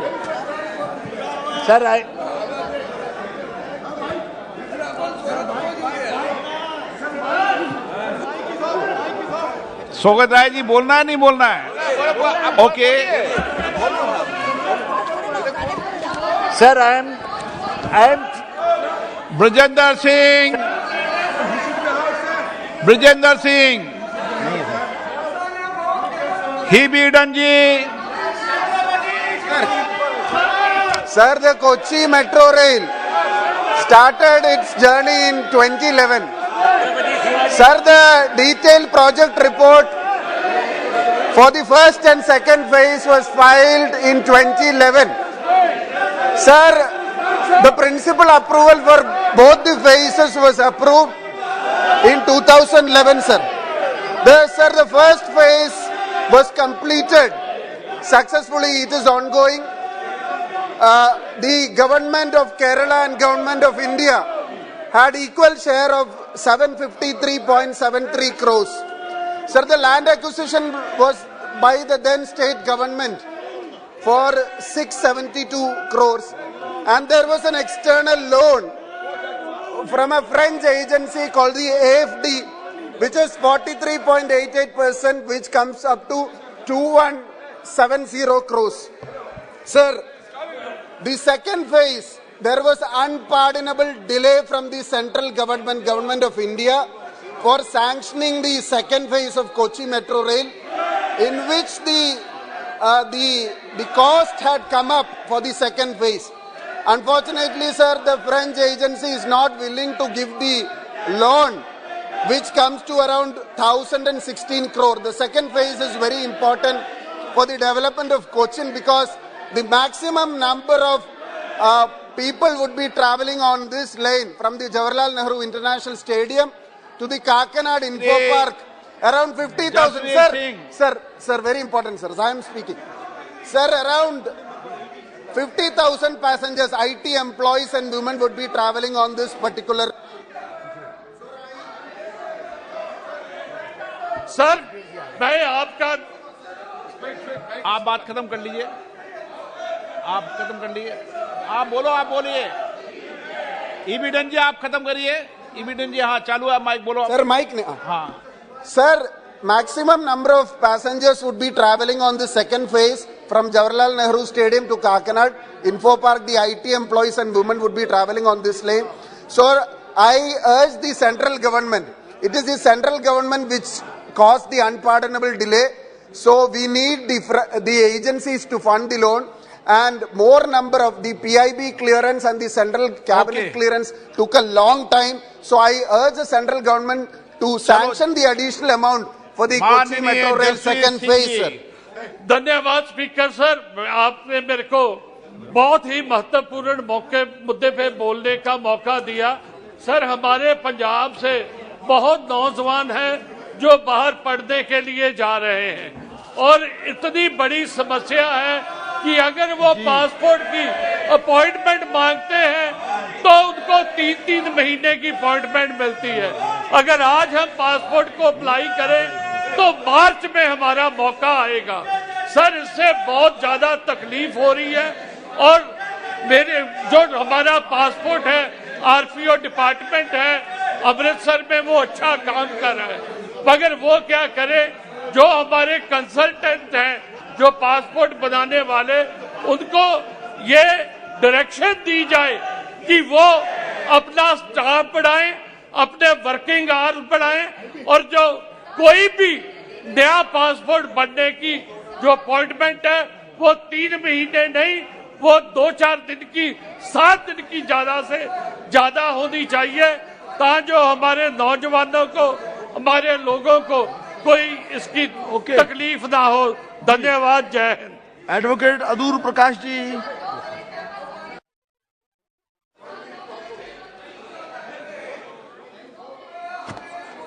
Sir, Union government has proposed rail connectivity for towns with population more than 50,000 under Pradhan Mantri Gati Shakti scheme. Nedumangad town in Trivandrum district, Kerala, with a population of more than 60,000, do not have rail connectivity. Nedumangad is the important commercial center in Thiruvananthapuram district. The second phase of the Shabari rail project proposed to extend from Erimeli through Punalur and Nedumangad and terminating at Karakottam in Thiruvananthapuram. This extension will ensure a faster journey from Angamali to Thiruvananthapuram. A survey had been conducted to extend the Shabari rail line from Erimeli to Thiruvananthapuram. It is an average advantage for this extension if Nedumangad would link with the railway network. I request the government to include Nedumangad for rail connectivity under Pradhan Mantri Shakti scheme. Thank you, sir. Shrimati G. Madhavi. Thank you, Chairman, sir. Sir, according to the World Bank estimates, the labor force participation rate of women in India was only 25% in 2021, significantly lower than the Brazil, Russia, China, and South Africa. Please. In 1920, 60% of all men aged 15 and up had regular salarized or self-employed work, and in contrast, the figure was 19% from women. In India Discrimination Report 2022 by the Oxfam also stated that the low participation was mostly due to the gender discrimination in income and opportunities, wherein the wages for the women are reportedly lower by the 83% due to discrimination and 17% due to the lack of education and job experiences. There is a discrepancy in income between the men and women in regular and self-employment in urban areas, and the average earning of a man is nearly 2.5 times that of the woman. I would therefore request the government to take necessary action to bridge the gender gap in labor participation and offer incentives such as higher compensation, trainings and skill acquisition and job quotas to encourage the hiring of the women. Thank you, sir. Dr. T. Sumati. Dr. Sumati. Shri Sangam Lal Gupta ji. धन्यवाद सभापति महोदय। मैं आपके माध्यम से भारत सरकार के सड़क परिवहन मंत्रालय का ध्यान आकृष्ट कराना चाहता हूं। अभी हाल ही में सदन में माननीय मंत्री सड़क परिवहन यह घोषणा की थी कि राष्ट्रीय राजमार्गों पर 60 किलोमीटर के भीतर 2 टोल स्थापित नहीं होंगे और 2 बार जनता को टोल टैक्स का भार नहीं दिया जाएगा। मानवर उसी संदर्भ में आपको अवगत कराना चाहता हूं कि मेरी लोकसभा क्षेत्र प्रतापगढ़ के बीच से गुजरने वाले राष्ट्रीय राजमार्ग संख्या 330 अयोध्या प्रयागराज पर पहले से ही मऊ आयमा में टोल स्थापित है। जिससे होकर लोग अयोध्या और सुल्तानपुर से मुड़कर लखनऊ की ओर जाते हैं। मानवर मऊ आयमा से संचालित हो रहा टोल से मात्र 35 किलोमीटर की दूरी पर कोहड़ौर बाजार धरौली मधुपुर के राष्ट्रीय राजमार्ग द्वारा दूसरे टोल की स्थापना का कार्य आरंभ किया गया, जिससे किसानों द्वारा उत्पन्न किए गए विवाद पर मुझे यह ज्ञात हुआ कि टोल निर्माण की प्रक्रिया आरंभ हो रही है। दूसरी तरफ मानवर प्रस्तावित टोल से मात्र 30 किलोमीटर दूरी पर लखनऊ जाने वाले मार्ग पर सुल्तानपुर में ही पूर्व से टोल संचालित है। इस प्रकार प्रयागराज से प्रतापगढ़ पहुंचने पर 40 किलोमीटर के बाद पुनः तथा कोहड़ौर बाजार से लखनऊ जाते समय मात्र 30 किलोमीटर के बाद सुल्तानपुर में स्थित पूर्व में संचालित होने के बावजूद भी धरौली मधुपुर में प्रस्तावित टोल के कारण जनमानस को मात्र 30 से 40 किलोमीटर के भीतर दो बार टोल का भार डालने का प्रयास राष्ट्रीय राजमार्ग के अधिकारियों द्वारा किया जा रहा है। इसलिए माननीय मैं आपके माध्यम से माननीय मंत्री सड़क परिवहन में निवेदन करना चाहता हूं कि निर्धारित मानक की दूरी न होने के कारण मेरे लोकसभा क्षेत्र के राष्ट्रीय राजमार्ग 330 प्रयागराज अयोध्या के कोहड़ौर बाजार से निकट धरौली मधुपुर प्रस्तावित टोल निर्माण की प्रक्रिया तत्काल प्रभाव से निरस्त करने की कृपा करें। धन्यवाद। Advocate Shri A.M. आरिफ जी।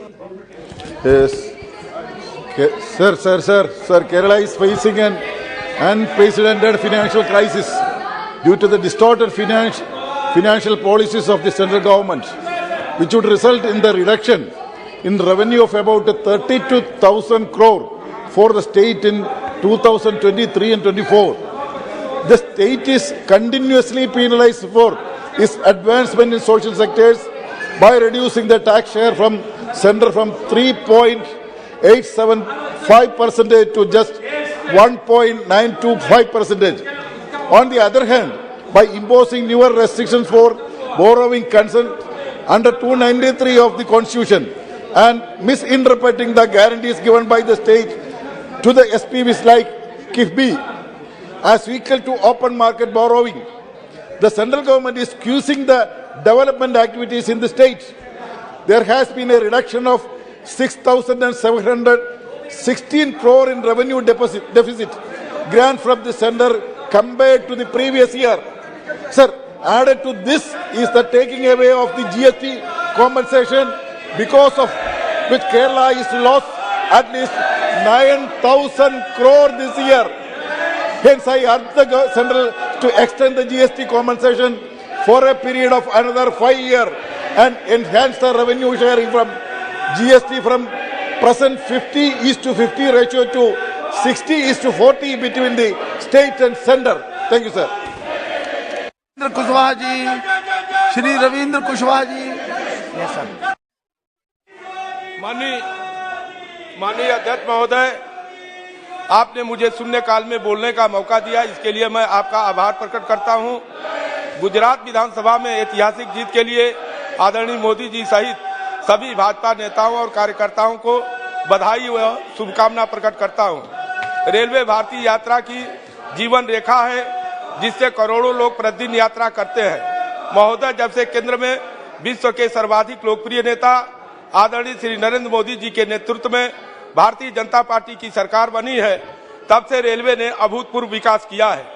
मैं आज लोगों को विश्व स्तरीय रेल सुविधा मिल रही है, जिसके लिए मैं माननीय प्रधानमंत्री जी और माननीय रेल मंत्री जी का आभार और धन्यवाद व्यक्त करता हूं। महोदय, आपके माध्यम से मैं माननीय रेल मंत्री जी को अवगत कराना चाहता हूं कि कोरोना काल में के दौरान लगभग सभी ट्रेनों का संचालन निरस्त कर दिया गया था। बाद में ट्रेनों का संचालन दोबारा शुरू हो गया, परंतु मेरे संसदीय क्षेत्र सलेमपुर के विभिन्न रेलवे स्टेशनों पर कुछ ट्रेनों का ठहराव निरस्त कर दिया गया, जहां पूर्व समय से ठहराव चलता आ रहा है। मैं इस सदन के माध्यम से माननीय मंत्री जी से मांग करता हूं कि मेरे संसदीय क्षेत्र की कुछ और महत्वपूर्ण ट्रेनों का ठहराव और यात्री सुविधा जनहित में आवश्यक है। भाटपा रानी रेलवे स्टेशन पर अवध असम एक्सप्रेस और लखनऊ बरौनी एक्सप्रेस और सलेमपुर रेलवे स्टेशन पर गोदान एक्सप्रेस, पूर्वांचल एक्सप्रेस, दुर्ग एक्सप्रेस का ठहराव किया जाए और रेवती रेलवे स्टेशन जो पहले से स्टेशन का दर्जा प्राप्त था, उसको पूर्व की भांति रेलवे स्टेशन का दर्जा बरकरार रखा जाए। धन्यवाद। Dr. Sumati. Thank you very much, sir, for giving me this opportunity. So I'd like to bring to the attention of this august House with a deep sense of anguish and disappointment in the lackadaisical attitude and carefree attitude of this government towards bringing the Women's Reservation Bill, which provides 33% for them in this Lok Sabha. Sir, this government had proudly announced in its manifesto that it would implement and bring out this bill as soon as it assumed office. But since 9 years, it had come to power and with a thumping majority, and still the bill has not seen the light of the day. That shows that everything is a sham and a farce, all their manifesto is. Sir, women were not, very empowered in this millennial era itself. They were right from 1st century BC, when Aristotle was teaching to his principles that women were inferior. There was one woman who disguised as a man and got the doctoral degree to be celebrated as the first woman doctor in the world. So in history it has been imprinted about our achievements, and our constitution also assures dignity and freedom from discrimination. Article 4 of our constitution guarantees women equal opportunity as well as equality. So it is high time that this bill has to see the light of the day, because it's already been delayed after so many consultations, and our Prime Minister as well as all the Cabinet Minister will profess about uplifting women with noble intentions of making them empowered, and if they really mean to do what they say, it's high time that this bill should be brought into light. Thank you, sir. Shri Karti P. Chidambaram. Okay, send us. Okay. Karti Chidambaram ji. Honorable sir, this is a matter of great importance. It affects the life of students. Sir, there are millions of students in this country who aspire to get into the IITs, NITs and triple ITs and other institutes of national eminence. They get into these institutes through the joint entrance exam, the JEE. They get only limited chances to write this exam. 3 times to write the mains and twice to write the advanced JEE exam. Sir, the batch of 2020, this is the last attempt, wasn't this year. But there were many computer glitches during the exam. The screen was frozen. The questions were appearing and disappearing. There were power outages. And in fact, in some cases, the exam center was changed in the last minute and the students were not informed in advance through SMS or email. So many of them have exhausted their 3rd attempt this year, and they cannot write the next attempt. They can't write another attempt. I would urge the Minister of Education to advise the National Testing Agency to give an exemption for these people who appeared in the exam in 2022 to be able to write the exam in 2023, particularly to the batch of 2020, the school-leaving batch of 2020. We cannot let technological glitches mar the future of aspiring Indians who want to get into the institutes of higher education. Thank you very much, sir. Professor Saugat Rai ji. I've changed my subject already. Sir, as you know, the 99 Constitution Amendment, I have given a notice. Okay. The 99th Constitution Amendment, striking down the National Judicial Appointment Commission, which was passed by this House, was struck down by the Supreme Court. As a result of which, the collegium system of appointing judges continues. Sir, recently, our law minister has been sniping at the Supreme Court and at the collegium system. We did not take him seriously because he is a talkative minister, Mr. Kiran Rijiju. But now, a person in high office who cannot be criticized excepting by a substantive motion has come out criticizing the striking down of the NJSC. The government is trying to extend its power everywhere, including into the judiciary. It is not finding the judiciary pliable. That's why it is using a high dignitary to run down the collegium system. At this point of time, our party believes that the collegium system should continue, not that it is perfect. but the collegium system of the Supreme Court is actually a bigger guarantee against the tyranny of the power by the central government. I oppose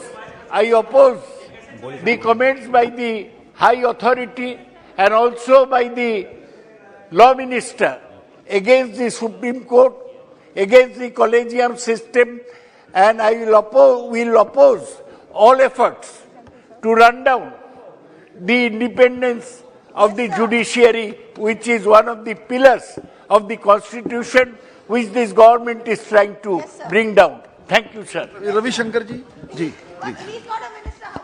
No. He was then minister. मैं एक सदस्य के रूप में अपनी बात कह रहा हूं। हम सभी स्वागत, हम Chair has allowed. Simple, you sit down. Chair has allowed. That's all. Sir, मैं कोई रिप्लाई नहीं कर रहा हूं। मेरा सवाल व्यवस्था का है। नहीं, चेयर है बोलने के लिए, बोलिए। मेरा सिर्फ कहना यह है सर कि हम सभी न्यायपालिका का सम्मान करते हैं, लेकिन प्रत्यक्ष या अप्रत्यक्ष रूप से किसी भी सदन के चेयरपर्सन को इस तरह से आलोचना करना ये बिल्कुल गलत है सर। ये हम इसकी भर्त्सना करते हैं और आप कृपया करके उसकी पूरी उसको वापस उसको विलोपित किया जाए, उसको रिकॉर्ड से हटाया जाए सर। ये सर उनको अपनी बात कहने का अधिकार है, लेकिन एक उपराष्ट्रपति की आलोचना नहीं होनी चाहिए। ये बहुत गलत बात है। नहीं। अब बैठिए। मैं देख लेंगे इसमें क्या हो सकता है, क्या होना चाहिए। डॉक्टर अमर सिंह जी। धन्यवाद सभापति जी, बहुत बहुत तुहाडा धन्यवाद। मैं सर अज एक इहो जिहा मुद्दे ते बोलना चाहना कि 2022 का जिहड़ा साल रहा वा ਉਹ सर पंजाब के किसानों लई और मेरी कंस्टिट्यूएंसी श्री फतेहगढ़ साहब के किसानों लई बहुत खराब रहा। सब तो पहले तो मार्च अप्रैल च इन्नी गर्मी पई कि अपना कणक वीट का प्रोडक्शन भी 25% घट हो गया। फिर सारिਆਂ ਨੂੰ पता कि लंपी स्किन डिजीज हुई, बहुत पशु मरे। फिर सर पैडी च एक चाइनीज वायरस आ गया, चाइनीज डवार्फ वायरस आ गया। पैडी च 15-20-25% सर प्रोडक्शन घट हुई आ। एंड स्पेशली मेरी जी फतेहगढ़ साहब कंस्टिट्यूएंसी आ, ਉਹਦਾ बसी पठाना, सरहंद, अमलो, पायल, रायकोट सर इन्नी ज्यादा नुकसान होया कि ਉਹ सानेवाल सारे किसान सर सारे दुखी हैगे आ। अच्छा सर मैं इस करके ये गल कह रहा कि पंजाब कला 35 ਤੋਂ 40% अपना जिहड़ा सेंट्रल फूड स्टॉक आ ਉਹਦੇ साडा शेयर है। और अगर वीट प्रोडक्शन पैडी प्रोडक्शन अगर पंजाब च घट हुंदी आ और सेंट्रल वीट स्टॉक इस वेले लोएस्ट है गया, सिर्फ बफर तो थोड़े जे उत्ते है गया। मेरा कहने का मतलब यह आ कि जब तक आपां इन्हां चीज़ां नूं ये क्लाइमेट चेंज जिहड़ी हो रही आ, एक तो पहली मेरी मंग हैगी आ कि जिहड़े किसानां दा नुकसान होया उन्हां नूं एक स्पैशल पैकेज दे के मदद कीती जावे। दूसरा एक स्पैशल फंड क्रिएट करो। तीसरा हिंदुस्तान एडा कंपिटेंट मुल्क आ, आपां एक नवी रिसर्च सर करके ये जिहड़ा क्लाइमेट चेंज नाल फार्मर्स दा इन्ना नुकसान हो रहा ਉਹਦੇ ਤੇ सर कोई नवी चीज लभी है, किसानों का बहुत ज्यादा श्री ब्रजेंद्र सिंह जी। धन्यवाद सभापति महोदय, आपने मुझे लोक महत्व के एक मुद्दे पे बोलने का अवसर दिया। सभापति जी, हरियाणा में मुख्यतः 2 फसलों पर कृषि आधारित है, वीट एंड पैडी। और हरियाणा एक सेमी एरिड रीजन होने के बावजूद यहां पे धान की बहुत फसल होती, करीब 2/3 हरियाणा में धान है। उसका कारण हमारा कैनाल सिस्टम रहा, जो बिजली की व्यवस्था की गई वो रही, जिसके माध्यम से ट्यूबवेल्स का प्रयोग हुआ। और इसी वजह से हमारी जो हरित क्रांति थी वो कामयाब भी रही। लेकिन मान्यवर 2019 में प्रधानमंत्री फसल बीमा योजना में तरमीम की गई, जिसकी नोटिफिकेशन उसके बाद हरियाणा सरकार ने की, जिसके तहत जो स्थानीय आपदाएं होती हैं, लोकलाइज्ड कैलामिटीज, उनमें से धान और गन्ने को अधिक जल भराव से हुए नुकसान से निकाल दिया गया। मैं इसके संबंध में जो नोटिफिकेशन है उसका एक हिस्सा पढ़ना चाहूंगा। Localised calamities, loss / damage to notified insured crops resulting from occurrence of identified localized risks of hailstorm, inundation, cloudburst and lightning affecting isolated farms in the notified area. यहाँ पे important part है sir, inundation peril is not applicable in case of hydrophilic crops like paddy and sugarcane as per the notification 25.5.9.1 bracket में 2 of the revised operational guidelines of प्रधानमंत्री फसल बीमा योजना. मान्यवर, इसमें कोई शक नहीं कि धान की जो फसल है उसमें मॉइस्चर की निरंतर आवश्यकता रहती है, लेकिन पानी की अधिकता यदि किसी कारण हो जाती है तो फसल खराब होने की उतनी संभावना रहती है जैसी किसी और क्रॉप में हो. तो मेरा सरकार से अनुरोध है कि 2019 से पहले जो व्यवस्था थी जिसमें लोकलाइज्ड कैलेमिटी भी यदि थी पानी की अधिकता के कारण, तो उसके अंदर धान जो था और शुगर केन वो दोनों उसमें इंक्लूडेड थे मुआवजे में. तो कल हमारे बड़े वरिष्ठ सांसद भर्तृहरि मेहताब जी ने भी इस बारे में ये विषय उठाया था शून्यकाल में. तो मेरा सरकार से अनुरोध है कि इस बारे में पुनर्विचार किया जाए, या तो इसको बिल्कुल वापस ले लिया जाए जो प्रावधान किया गया है, नहीं तो कोई इसमें लिमिट सेट की जाए, कोई क्राइटेरिया बनाया जाए जिसके आधार पर जो किसान है उसको राहत मिल सके और वो इंश्योरेंस का क्लेम ले सके. बहुत बहुत धन्यवाद. श्री संतोष पांडे जी. सम्माननीय सभापति महोदय, मुझे कीमती समय देने के लिए मैं आपका आभार व्यक्त करता हूं. रेल भारत की आर्थिक सामाजिक प्रगति की राजदूत है. हम विश्व स्तरीय रेल सेवा की ओर बढ़ रहे हैं. भारत में रेल के स्वरूप को बदलने के लिए सम्माननीय प्रधानमंत्री श्री नरेंद्र मोदी जी द्वारा लगातार रेलवे को सौगात जो उन्होंने दिया है, इसके लिए भी मैं धन्यवाद आभार प्रकट करता हूं. और सम्माननीय नरेंद्र मोदी जी इस राष्ट्र के नायक है, इसलिए मुमकिन भी है. महोदय, मेरा संसदीय क्षेत्र राजनांदगांव क्षेत्र है जो महाप्रबंधक दक्षिण पूर्व मध्य रेलवे बिलासपुर के अधीन आता है. दिनांक 11-12-22 से बिलासपुर से नागपुर के मध्य Vande Bharat semi speed train का आरंभ हो रहा है, जिसके लिए मैं सम्माननीय नरेंद्र मोदी जी, सम्माननीय रेल मंत्री श्री अश्विनी वैष्णव जी को हृदय से आभार व्यक्त करता हूं. महोदय, मेरे संसदीय क्षेत्र के व्यापारी, छात्र छात्राएं, मरीज, नौकरी पेशा लोग पूरी तरह से सेमी मेट्रो शहर नागपुर तथा छत्तीसगढ़ की राजधानी रायपुर व उच्च न्यायालय बिलासपुर पर निर्भर है, जहां मेरे क्षेत्र से दिन भर में हजारों की संख्या में यात्रियों का आना जाना रहता है. किंतु उक्त ट्रेन का स्टॉपेज ठहराव राजनांदगांव में नहीं होने के कारण यह समूह निराश है. जारी समय सारणी के अनुसार उक्त ट्रेन मेरे संसदीय क्षेत्र के किसी भी स्टेशन में नहीं रुक रही है. महोदय, राजनांदगांव में वंदे भारत के स्टॉपेज से नागपुर, रायपुर, न्यायधानी बिलासपुर में त्वरित गति से पहुंच सकेंगे, जिससे समय में बचत होगी. महोदय, मैं आपका ध्यान आकृष्ट करना चाहूंगा कि राजनांदगांव के रियासत के राजा श्री बलराम दास जी ने रेलवे के बीच समझौता हुआ था, सरकार और रेलवे के बीच. रेलवे को निःशुल्क दी गई भूमि के एवज में राजनांदगांव से गुजरने वाली समस्त यात्री ट्रेनों का ठहराव स्टॉपेज राजनांदगांव में अनिवार्य रूप से होगा, जिसका पालन अभी तक किया जाता रहा है. ऐसी स्थिति में मेरा आग्रह है कि क्षेत्र की जनता के हित में वंदे भारत ट्रेन का स्टॉपेज राजनांदगांव स्टेशन में करने की कृपा करेंगे, यही मैं आपसे निवेदन करता हूं. Shri Beni Bannon ji. You don't need a mic, Benny. You don't need a mic, Benny. Your voice is heard everywhere. Thank you, Chairman. Once, water-rich state of Kerala is facing severe seasonal water shortage remaining from 2 to 6 months. With an annual utilization water availability of about 48 million cubic meter, the per capita water availability is only 1,350 cubic meter per annum against a requirement of 1,800 cubic meters. As our 44 rivers contribute more than 80% of our water needs, decline of these river system is the main reason of the water scarcity.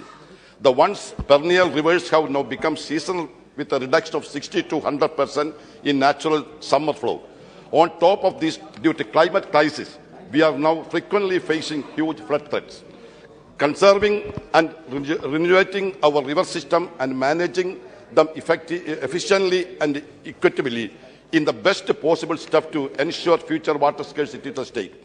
In this context, we have initiated an attempt to prepare a river action plan for Chalakkudi, Puda and Periyar, two of the main rivers in my constituency, with the support from the premier research institutes and various government departments and local self-governments and NGOs. So I humbly submit the Union government may provide a special package for the state of Kerala for preparing and implementing a river action plan for our 44 river system aimed at renovation and efficient management of these rivers. Thank you. Shri Shyam Singh Yadav ji. बहुत बहुत धन्यवाद है महोदय जी। राष्ट्रीय राजमार्ग संख्या 731 बनारस से लखनऊ जो हमारे जौनपुर से होकर गुजरता है, नेशनल NHAI ने बहुत अच्छी सड़क बनाई है। माननीय गडकरी जी अच्छा काम करते हैं तो उनके सड़क की गुणवत्ता पर सवाल नहीं है। यहाँ सवाल यह है कि उसका एक स्ट्रेच जो सिरकोनी से बदलापुर का है बहुत ही एक्सीडेंट प्रोन है, जानलेवा है। हर हफ्ते में 5 से 10 मौतें हो जाती हैं। क्या कारण है इसका? न अंडरपास बना है, न ओवरब्रिज बना है। तो किसान एक तरफ का दूसरी तरफ कैसे जाएगा अपना ट्रैक्टर लेकर के खेती करने? लड़के लड़कियां, स्कूल के बच्चे और आम पब्लिक कैसे एक तरफ से दूसरी तरफ पार करेंगे? और पार करते ही तेज रफ्तार से आने वाले गाड़ियां उनको रौंद देती हैं, जिनका पता भी नहीं लगता, क्योंकि वहां सीसीटीवी कैमरे भी नहीं है। तो ये जो सड़क जनता की सुविधा के लिए बनाई गई है, वो जौनपुर के लोगों के लिए और खास तौर से उस एरिया में रहने वाले लोगों के लिए एक जानलेवा मौत की सड़क साबित हो रही है। मेरा आपके माध्यम से ये मैं गुजारिश करता हूं कि उस पर तेज रफ्तार से जाने वाली गाड़ियों के लिए सीसीटीवी कैमरे लगवाए जाएं, क्योंकि वो रौंद के चला जाता है और उसका पुलिस या कोई पता भी नहीं कर पाता है कि क्या नंबर था, कौन सी गाड़ी थी। अंडरपास और ओवरब्रिज बनाए जाए और दोनों तरफ जानवर एक तरफ से दूसरी तरफ न जाए, जिससे अकस्मात सामने आ जाते हैं, एक्सीडेंट हो जाता है। बार्ड वायर लगाया जाए, फेंसिंग की जाए और उस पर कुछ इमरजेंसी सर्विसेज का भी इंतजाम किया जाए। और रेगुलर पुलिस पेट्रोलिंग तो होनी चाहिए, लेकिन अब वो दूसरे से बताऊंगा कि पुलिस का वहां क्या हाल है जौनपुर में, लेकिन वो पुलिस पेट्रोलिंग न के कुछ और करती रहती है। सब बातें शून्य प्रहर में नहीं कही जा सकती। मेरा कहने का मतलब है कि मेरी इन बातों पर गौर किया जाए और अंडरपास और ओवरब्रिज बहुत जल्दी से जल्दी बना के लोगों की जान को खतरे से बाहर किया जाए। बहुत बहुत धन्यवाद। Shri VK श्रीकंदन ji. Mike. Is this mic? You can use this mic. Respected Chairman, sir, the wild elephant attack on people is continuing unabated in many parts of Kerala, particularly in Attapadi, which is a taluk in Palakkad in Kerala, dominated by tribals. During the last 1 year, 6 persons have been killed by wild elephants. The people in Attapadi are living in fear as they cannot come out of their homes after sunset due to fear of wild elephant attacks. The wild elephants are entering into human settlements and damaging crops and properties, and it has been a regular affair, especially in Attapadi. Chasing away the wild elephants by the forest official is not the solution. The government should find out the reasons why these elephants are coming to human settlements. To a certain extent, we can stop it if we plant trees like jackfruit, etc., as well as make availability of water by rejuvenating the dried water resource in forest areas. Therefore, I urge upon the government to take immediate step to prevent the wild elephants attack on people. Thank you, sir. Shri Anurag Sharma ji. धन्यवाद अध्यक्ष जी। आज इस खुशी के मौके पर जब भाजपा ने गुजरात में प्रधानमंत्री के नेतृत्व में और हमारे देवतुल्य कार्यकर्ताओं की वजह से एक ऐतिहासिक जीत हासिल करी है और इतिहास रचा गया है, इस मौके पर आपने मुझको बोलने का मौका दिया, आपका बहुत बहुत धन्यवाद। जो मैं विषय पे रखना चाह रहा हूं, ये विषय पूरे हिंदुस्तान को अफेक्ट करता है, विशेष रूप से बुंदेलखंड को। बुंदेलखंड में जहां से मैं आता हूं, हमेशा जल का अभाव रहा है और पिछले सालों में, दशकों पुरानी बात है, सापा काल में कुछ डैम्स बनाने की रचना की गई और उसमें कुछ गड़बड़ियां हुई, गोलमाल किया जैसे उनकी प्रवृत्ति है और उसकी वजह से ये डैम सारे लेट होते चले गए। आदरणीय प्रधानमंत्री की वजह से और अब हमारे महाराज जी की वजह से इन पे कार्य वापस पुनः चालू किया गया। हुआ क्या है कि ये जो लोग वहां पर थे और जब उनका एरिया सबमर्ज होने लगा, जब पानी घरों के अंदर आने लगा 12-12, 15-15 साल बाद, तो जो पुराने ही दर से उनको पैसे देने की बात करी गई, जबकि ये डैम अब बनने जा रहे हैं। उन लोगों को पहले पैसा नहीं दिया गया, पैसा आज बट रहा है। आज जब बट रहा है तो तब तक जमीनों के दाम बहुत बढ़ चुके हैं, कुछ लोगों का देहांत हो चुका है, कुछ लोग पलायन कर चुके हैं, कुछ बच्चों की परिवार बढ़ गए हैं और बच्चों की उम्र बढ़ गई, उनकी शादियां हो गई हैं। उन लोगों को आज किसी को भी ऐसे में कोई भी धनराशि नहीं दी जाती। मैं सरकार से ये गुजारिश करना चाह रहा हूं विशेष रूप से कि लेखेरी बांध, एरच बांध, पथरई बांध, यहां पर जिन लोगों की जमीनें अब डूब रही हैं, उनको आज के हिसाब से और आज के ही माणिक पर पैसे देने की व्यवस्था की जाए। धन्यवाद अध्यक्ष। श्री सप्तगिरी शंकर उलाका जी। Thank you, Chairman, sir, for giving me this opportunity to raise very important issue. Sir, it's about a railway project in my constituency, Koraput, in Raigada district. We have this Nuapada-Gunpur Teruri rail line, the extension of Nuapada-Gunpur line, which is pending for quite some time, sir. In 2017-18, this was approved in the budget, but the return of investment, the ROR was very less, so it was not approved. The railways had demanded that the state government share 50% of the cost and provide land free of cost. Sir, that is already been done, and the DPR has been submitted, but unfortunately the government is sitting in this project and it's only pending approval of the DPR by the cabinet. So it's a very tribal dominated area and inhabited by tribals. Southern Odisha, most important region, and I'm not sure why the delay. I would request the government to approve the project immediately. At the same time, sir, there are two stations in Raigada district, Sambalpur division, Ambadola and Tiruvali. These are very important stations, and the train used to stop before the COVID time. But after the COVID time, the express trains have stopped stopping in these trains, in this station. Sir, in Ambadola, we have Rourkela, Jagdalpur Express, Howrah Jagdalpur Express, Dhanbad Alepi Express, Korba Express, Samta Express, Hatia Yashwantpur Express. These are stopping before COVID, but now they're not stopping. Similarly, in Tiruvali, Korba Express, Samta Express, Junagadh or Bhubaneswar Link Express. This, we demand that the trains should stop at this particular railway station because it's very important. And lastly, sir, the Raigada rail division work, like when the East Coast was broken into South Coast and East Coast, the government promised that Raigada rail division will come up. But again, politics is happening there, and I would demand the government to set up Raigada rail division immediately. And this is also the very highly required project in the Southern Odisha, sir. Thank you so much for giving an opportunity. Shri हाजी फजलुर रहमान जी। जी धन्यवाद सभापति जी।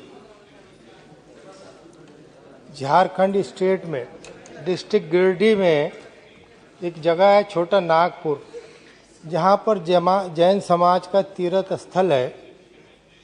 जो कि पार्श्वनाथ पर्वत के नाम से जाना जाता है। और ये पार्श्वनाथ पर्वत जो 20 जैन समाज के तीर्थ स्थल है उनमें से एक मशहूर जगह है और इसको हम सम्मेद शिखर के नाम से भी जानते हैं। लेकिन केंद्र सरकार ने पिछले दिनों इसको टूरिस्ट प्लेस डिक्लेयर कर दिया। उसकी वजह से जैन समाज की भावनाएं आहत हुई हैं और जैन समाज लोग चाहते हैं कि इस ऑर्डर को वापस कर लिया जाए और इसके लिए जैन समाज बाकायदा विरोध और प्रदर्शन कर रही है।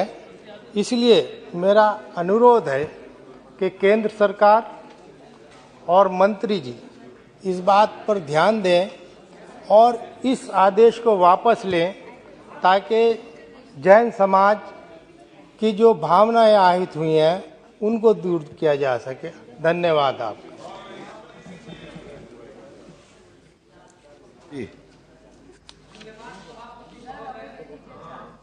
आपने मेरे क्षेत्र के एक बहुत बड़ा महत्वपूर्ण मुद्दा को उठाने का आपने समय दिया है। काराकाट लोकसभा क्षेत्र के अंतर्गत ओबरा प्रखंड के ग्राम नारायणपुर और ग्राम महुआव के बीच में पुनपुन नदी पर पुल नहीं बनने के कारण महोदय अब तक सैकड़ों लोगों की जान चली गई है वहां नदी में डूब जाने के चलते। करीब करीब महोदय दोनों तरफ से पीएमजीएसवाई का रोड बना हुआ है, लेकिन पुल के अभाव में अब लोग नदी के इस पार उस पार इसलिए आते जाते हैं कि पंचायत का आधा गांव 3000 आबादी पुनपुन नदी के उस पार और 3000 आबादी पुनपुन नदी के इस पार। अब पंचायत कहीं है, इसलिए पंचायत में हमेशा सालों भर लोगों को आना पड़ता है और हर साल 2, 4, 10 मौतें हर साल डूबने से हो जाती है। इसलिए महोदय हम आपके माध्यम से, सदन के माध्यम से ये अनुरोध करना चाहते हैं कि औरंगाबाद जिला नक्सल प्रभावित क्षेत्र रहा है सर, वो पुनपुन, सोन, बटाने कई नदियों से घिरा हुआ क्षेत्र है और उसमें पुल नहीं बनने के चलते बहुत बाढ़ के समय में मौत होती है महोदय। इसलिए सदन के माध्यम से हम आग्रह करना चाहते हैं कि महुआव और नारायणपुर के बीच में पुनपुन नदी पर पुल बनाने का कष्ट सरकार करे ताकि वहां लोगों को मिल सके। श्री मोहम्मद सद्दीक जी। सरकार कर सके पीएमजीएसवाई। धन्यवाद सभापति जी, आप जी ने मैनू बोलने का मौका दिता, मैं आप जी का बहुत आभारी हाँ। सभापति जी, मेरे पार्लीमेंट हल्का फरीदकोट विच एक शहर मोगा है जो कि डिस्ट्रिक्ट हैडकुआटर है। शहर के विच विचाले रेलवे स्टेशन है अते स्टेशन के बिल्कुल नेड़े बिल्कुल नाल लोडिंग पॉइंट बनया हुआ है अते इस शहर का सब तो वध ट्रैफिक वाला एरिया है जिसका नाम गांधी चौक है। इस रस्ते विच स्कूल, बैंक अते गौशाला तो इलावा लोगों को मोगा शहर तो फिरोजपुर या लुधियाना जाने वास्ते इसे रस्ते लोग डीसी ऑफिस, कोर्ट कंपलैक्स अते बस स्टैंड नूं लोग जाते हैं, पर इत्थे लोडिंग पॉइंट करके भारी ट्रकों राही ढोआ ढुआई हुंदी है। बहुत ज़्यादा भीड़ भड़का बहुत ज़्यादा हुंदा है अते ट्रकों के बेतरतीबे खड़न जां चलन करके कई बारी कई एक्सीडेंट होए ने अते अगे नूं एक्सीडेंट होने का बहुत ही खदशा है। कीमती जानां बचाउण दी खातर पहला भी डीसी साहब नूं भी अते फिरोजपुर के DRM जी नूं भी बहुत बारी दरखास्त दी गई है, लेकिन हाले तक इसका कोई हल नहीं होया। कृपा इस लोडिंग पॉइंट नूं जां तां मोगे तो डगरू या फिर अजीतवाल जो कि खब्बे सज्जे पासे 10-12 किलोमीटर का एरिया है उत्थे बनाया जाए लोडिंग पॉइंट। दूजा पॉइंट है गांधी चौक अते रेलवे स्टेशन। गांधी चौक अते रेलवे स्टेशन विचार रेलवे फाटक बनया हुआ है जिससे निहाल चंद जी सर एक विषय होता है, बोलिए जल्दी से पूरा कीजिए। हाँ जी, हाँ जी। मेरा मतलब कहने का भी रेलवे फाटक बनया हुआ है, गड्डी आने वेले बंद जदों फाटक हो जाता है तो बहुत ज्यादा भीड़ भड़का हो जाता है, क्योंकि स्टेशन नजदीक है। जनता की मंग है कि उस थां ते फ्लाईओवर या अंडरपास बनाया जाए ताकि फाटक खुलने वेले कोई झगड़ा ना हो, हफड़ा दफड़ी ना। धन्यवाद सभापति जी।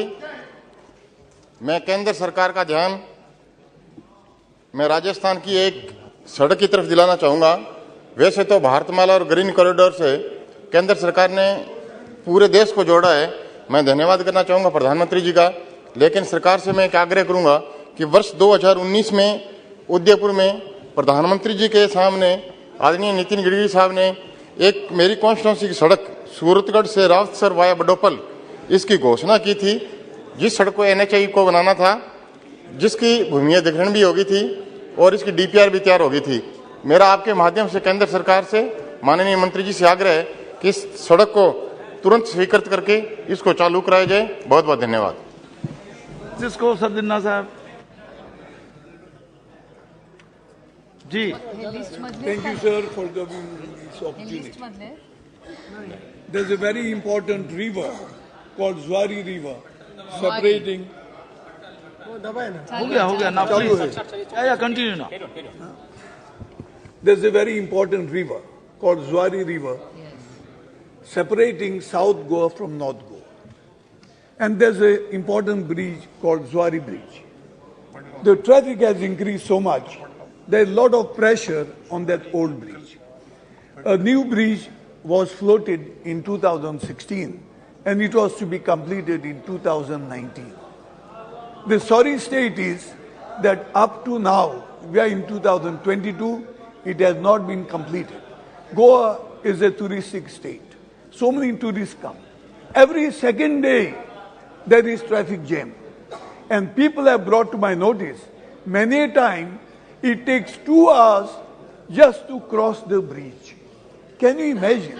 Last time, so many tourists have missed their flights. It brings a very bad name to the state. So I would request the Honorable Minister through you, because last time when you were speaking on roads, he says we are building a restaurant, and I told him, don't forget to take me when you go to visit. Forget about the restaurant. Okay. Please let him see that the bridge is completed so that people don't have to let there be bridges. Thank you, sir. Shrimati Aprupa Poddar ji. Thank you ধন্যবাদ অধ্যক্ষ মহোদয় জি। আজকে আমার একটা ছোট্ট issue, কিন্তু ইস্যুটা খুব ছোট, কিন্তু আমার কনস্টিটিউয়েন্সির জন্য এটা একটা অনেক বড়। ফ্রম 16th লোকসভা আমি এটার জন্য লড়াই করে যাচ্ছি, এবং আমার মুখ্যমন্ত্রী যখন রেলমন্ত্রী ছিলেন, আরামবাগ বিষ্ণুপুর রেল লাইনের সাথে এইটাও সার্ভের মধ্যে দিয়েছিল বলন্ডি হল স্টেশন। মায়াপুর স্টেশন থেকে আরামবাগ স্টেশনের দূরত্ব হচ্ছে 15 কিলোমিটার এবং তার মধ্যখানে 50টা গ্রাম পড়ে, কিন্তু এটা আজ পর্যন্ত ফ্রম 2014 টিল ডেট এতবার বলার পরও কিন্তু এই বলন্ডি হল স্টেশনটা আমাদের হচ্ছে না। এটা আমার বিনীত অনুরোধ, কারণ হচ্ছে মায়াপুর যে জায়গাটা, সেই জায়গাটা শুধু আরামবাগ এলাকা নয়, পুরো খানাকুল 1-2 ব্লকের মানুষও এখানে আসা যাওয়া করে এবং যাতায়াত রয়েছে। তাই তাদের সুবিধার্থের জন্য এবং রাজা রামমোহন রায়ের 250 বছর জন্মপূর্তির জন্য আমি চাই যে এই বলন্ডি হল স্টেশনটা হোক, যাতে আরামবাগ খানাকুলবাসীর খুব সুবিধা হোক। আমি রেল মন্ত্রকের কাছে বারবার অনুরোধ করছি, it's a very small amount, কিন্তু এটা হলে আমি খুব বাধিত থাকবো। ধন্যবাদ। Thank you. श्रीमती सुनीता दुग्गल जी। धन्यवाद सभापति महोदय। सभापति महोदय, हम हिंदुस्तान को एक कोने से दूसरे कोने पे जोड़ रहे हैं और हमारे जो मंत्री जी हैं आदरणीय गडकरी जी, बहुत अच्छा काम वो कर रहे हैं इसमें नेशनल हाईवेज में। तो मेरी आपके माध्यम से ये रिक्वेस्ट है कि सरदूलगढ़ से लेकर हनुमानगढ़ तक अगर हम एक NH बनाते हैं जिसको वाया सिरसा की तरफ से, तो इसमें आप ये देखिए कि 3 राज्य जो है इसमें कवर होते हैं। एक पंजाब है, हरियाणा है और इसके साथ साथ राजस्थान है। और हमारे जो राजस्थान के सांसद महोदय हैं, ये भी मुझे लगता है कि मुझे एसोसिएट करेंगे इससे। हमारे जो हैं चूरू के जो हमारे हैं और साथ साथ गंगानगर के हमारे सांसद हैं। तो मेरी आपके माध्यम से ये एक नम्र निवेदन है हमारे मंत्री जी से कि अगर सरदूलगढ़ से लेकर हनुमानगढ़ तक वाया सिरसा अगर NH बन जाती है तो इसमें 3 राज्यों को बहुत बहुत लाभ मिलता है। बहुत बहुत धन्यवाद। श्री विनायक राव राउत जी। धन्यवाद सभापति महोदय। लेकिन दुख इस बात का है कि हिंदवी स्वराज्य संस्थापक छत्रपति शिवाजी महाराज के जिस तरह से अवमान किया जा रहा है, उस विषय के ऊपर इतने विलंब से हमें बात रखने का मौका दिया, मैं आपका आभार व्यक्त करता हूं। सभापति महोदय धन्यवाद तो दिया आपको, लेकिन छत्रपति शिवाजी महाराज सिर्फ महाराष्ट्र के नहीं, पूरे देश के एक आदर्श है, पूरे देश के सम्मान है। लेकिन दुर्भाग्य की बात ऐसी है कि संविधान के माध्यम से जो पद निर्माण हुए, उस पद के ऊपर जो सम्माननीय महनीय व्यक्ति बैठे, इनके माध्यम से छत्रपति शिवाजी महाराज का अवमान, छत्रपति शिवाजी महाराज का अवमान बार बार किया जा रहा है। जैसे कि शिवराय अध्यक्ष महोदय, छत्रपती शिवाजी महाराज केवळ महाराष्ट्राचा नाही तर उभ्या हिंदुस्थानाचा आराध्य दैवत आहेत आणि केवळ महाराष्ट्रच नाही तर अहोम साम्राज्याचे सेनापती लचित बडफुके नसेल किंवा छत्रसाल बुंदेला महाराज असतील, असे आदर्श त्यांनी प्रेरणा छत्रपती शिवाजी महाराजांकडून घेतली आणि आमच्या शिवभक्तांसाठी छत्रपती शिवाजी महाराज देव नाहीत, पण आमच्यासाठी देवापेक्षा कमी नाहीत। आणि असं असताना सुद्धा महाराष्ट्रात वारंवार छत्रपती शिवाजी महाराजांविषयी अवमानजनक वक्तव्य जी केली जात आहेत। अध्यक्ष महोदय, महत्वाची गोष्ट हो गया नहीं, आप बोलने का मौका दीजिए अध्यक्ष महोदय। इसके लिए कानून का प्रावधान 2 बजे तक के लिए स्थगित की जाती है।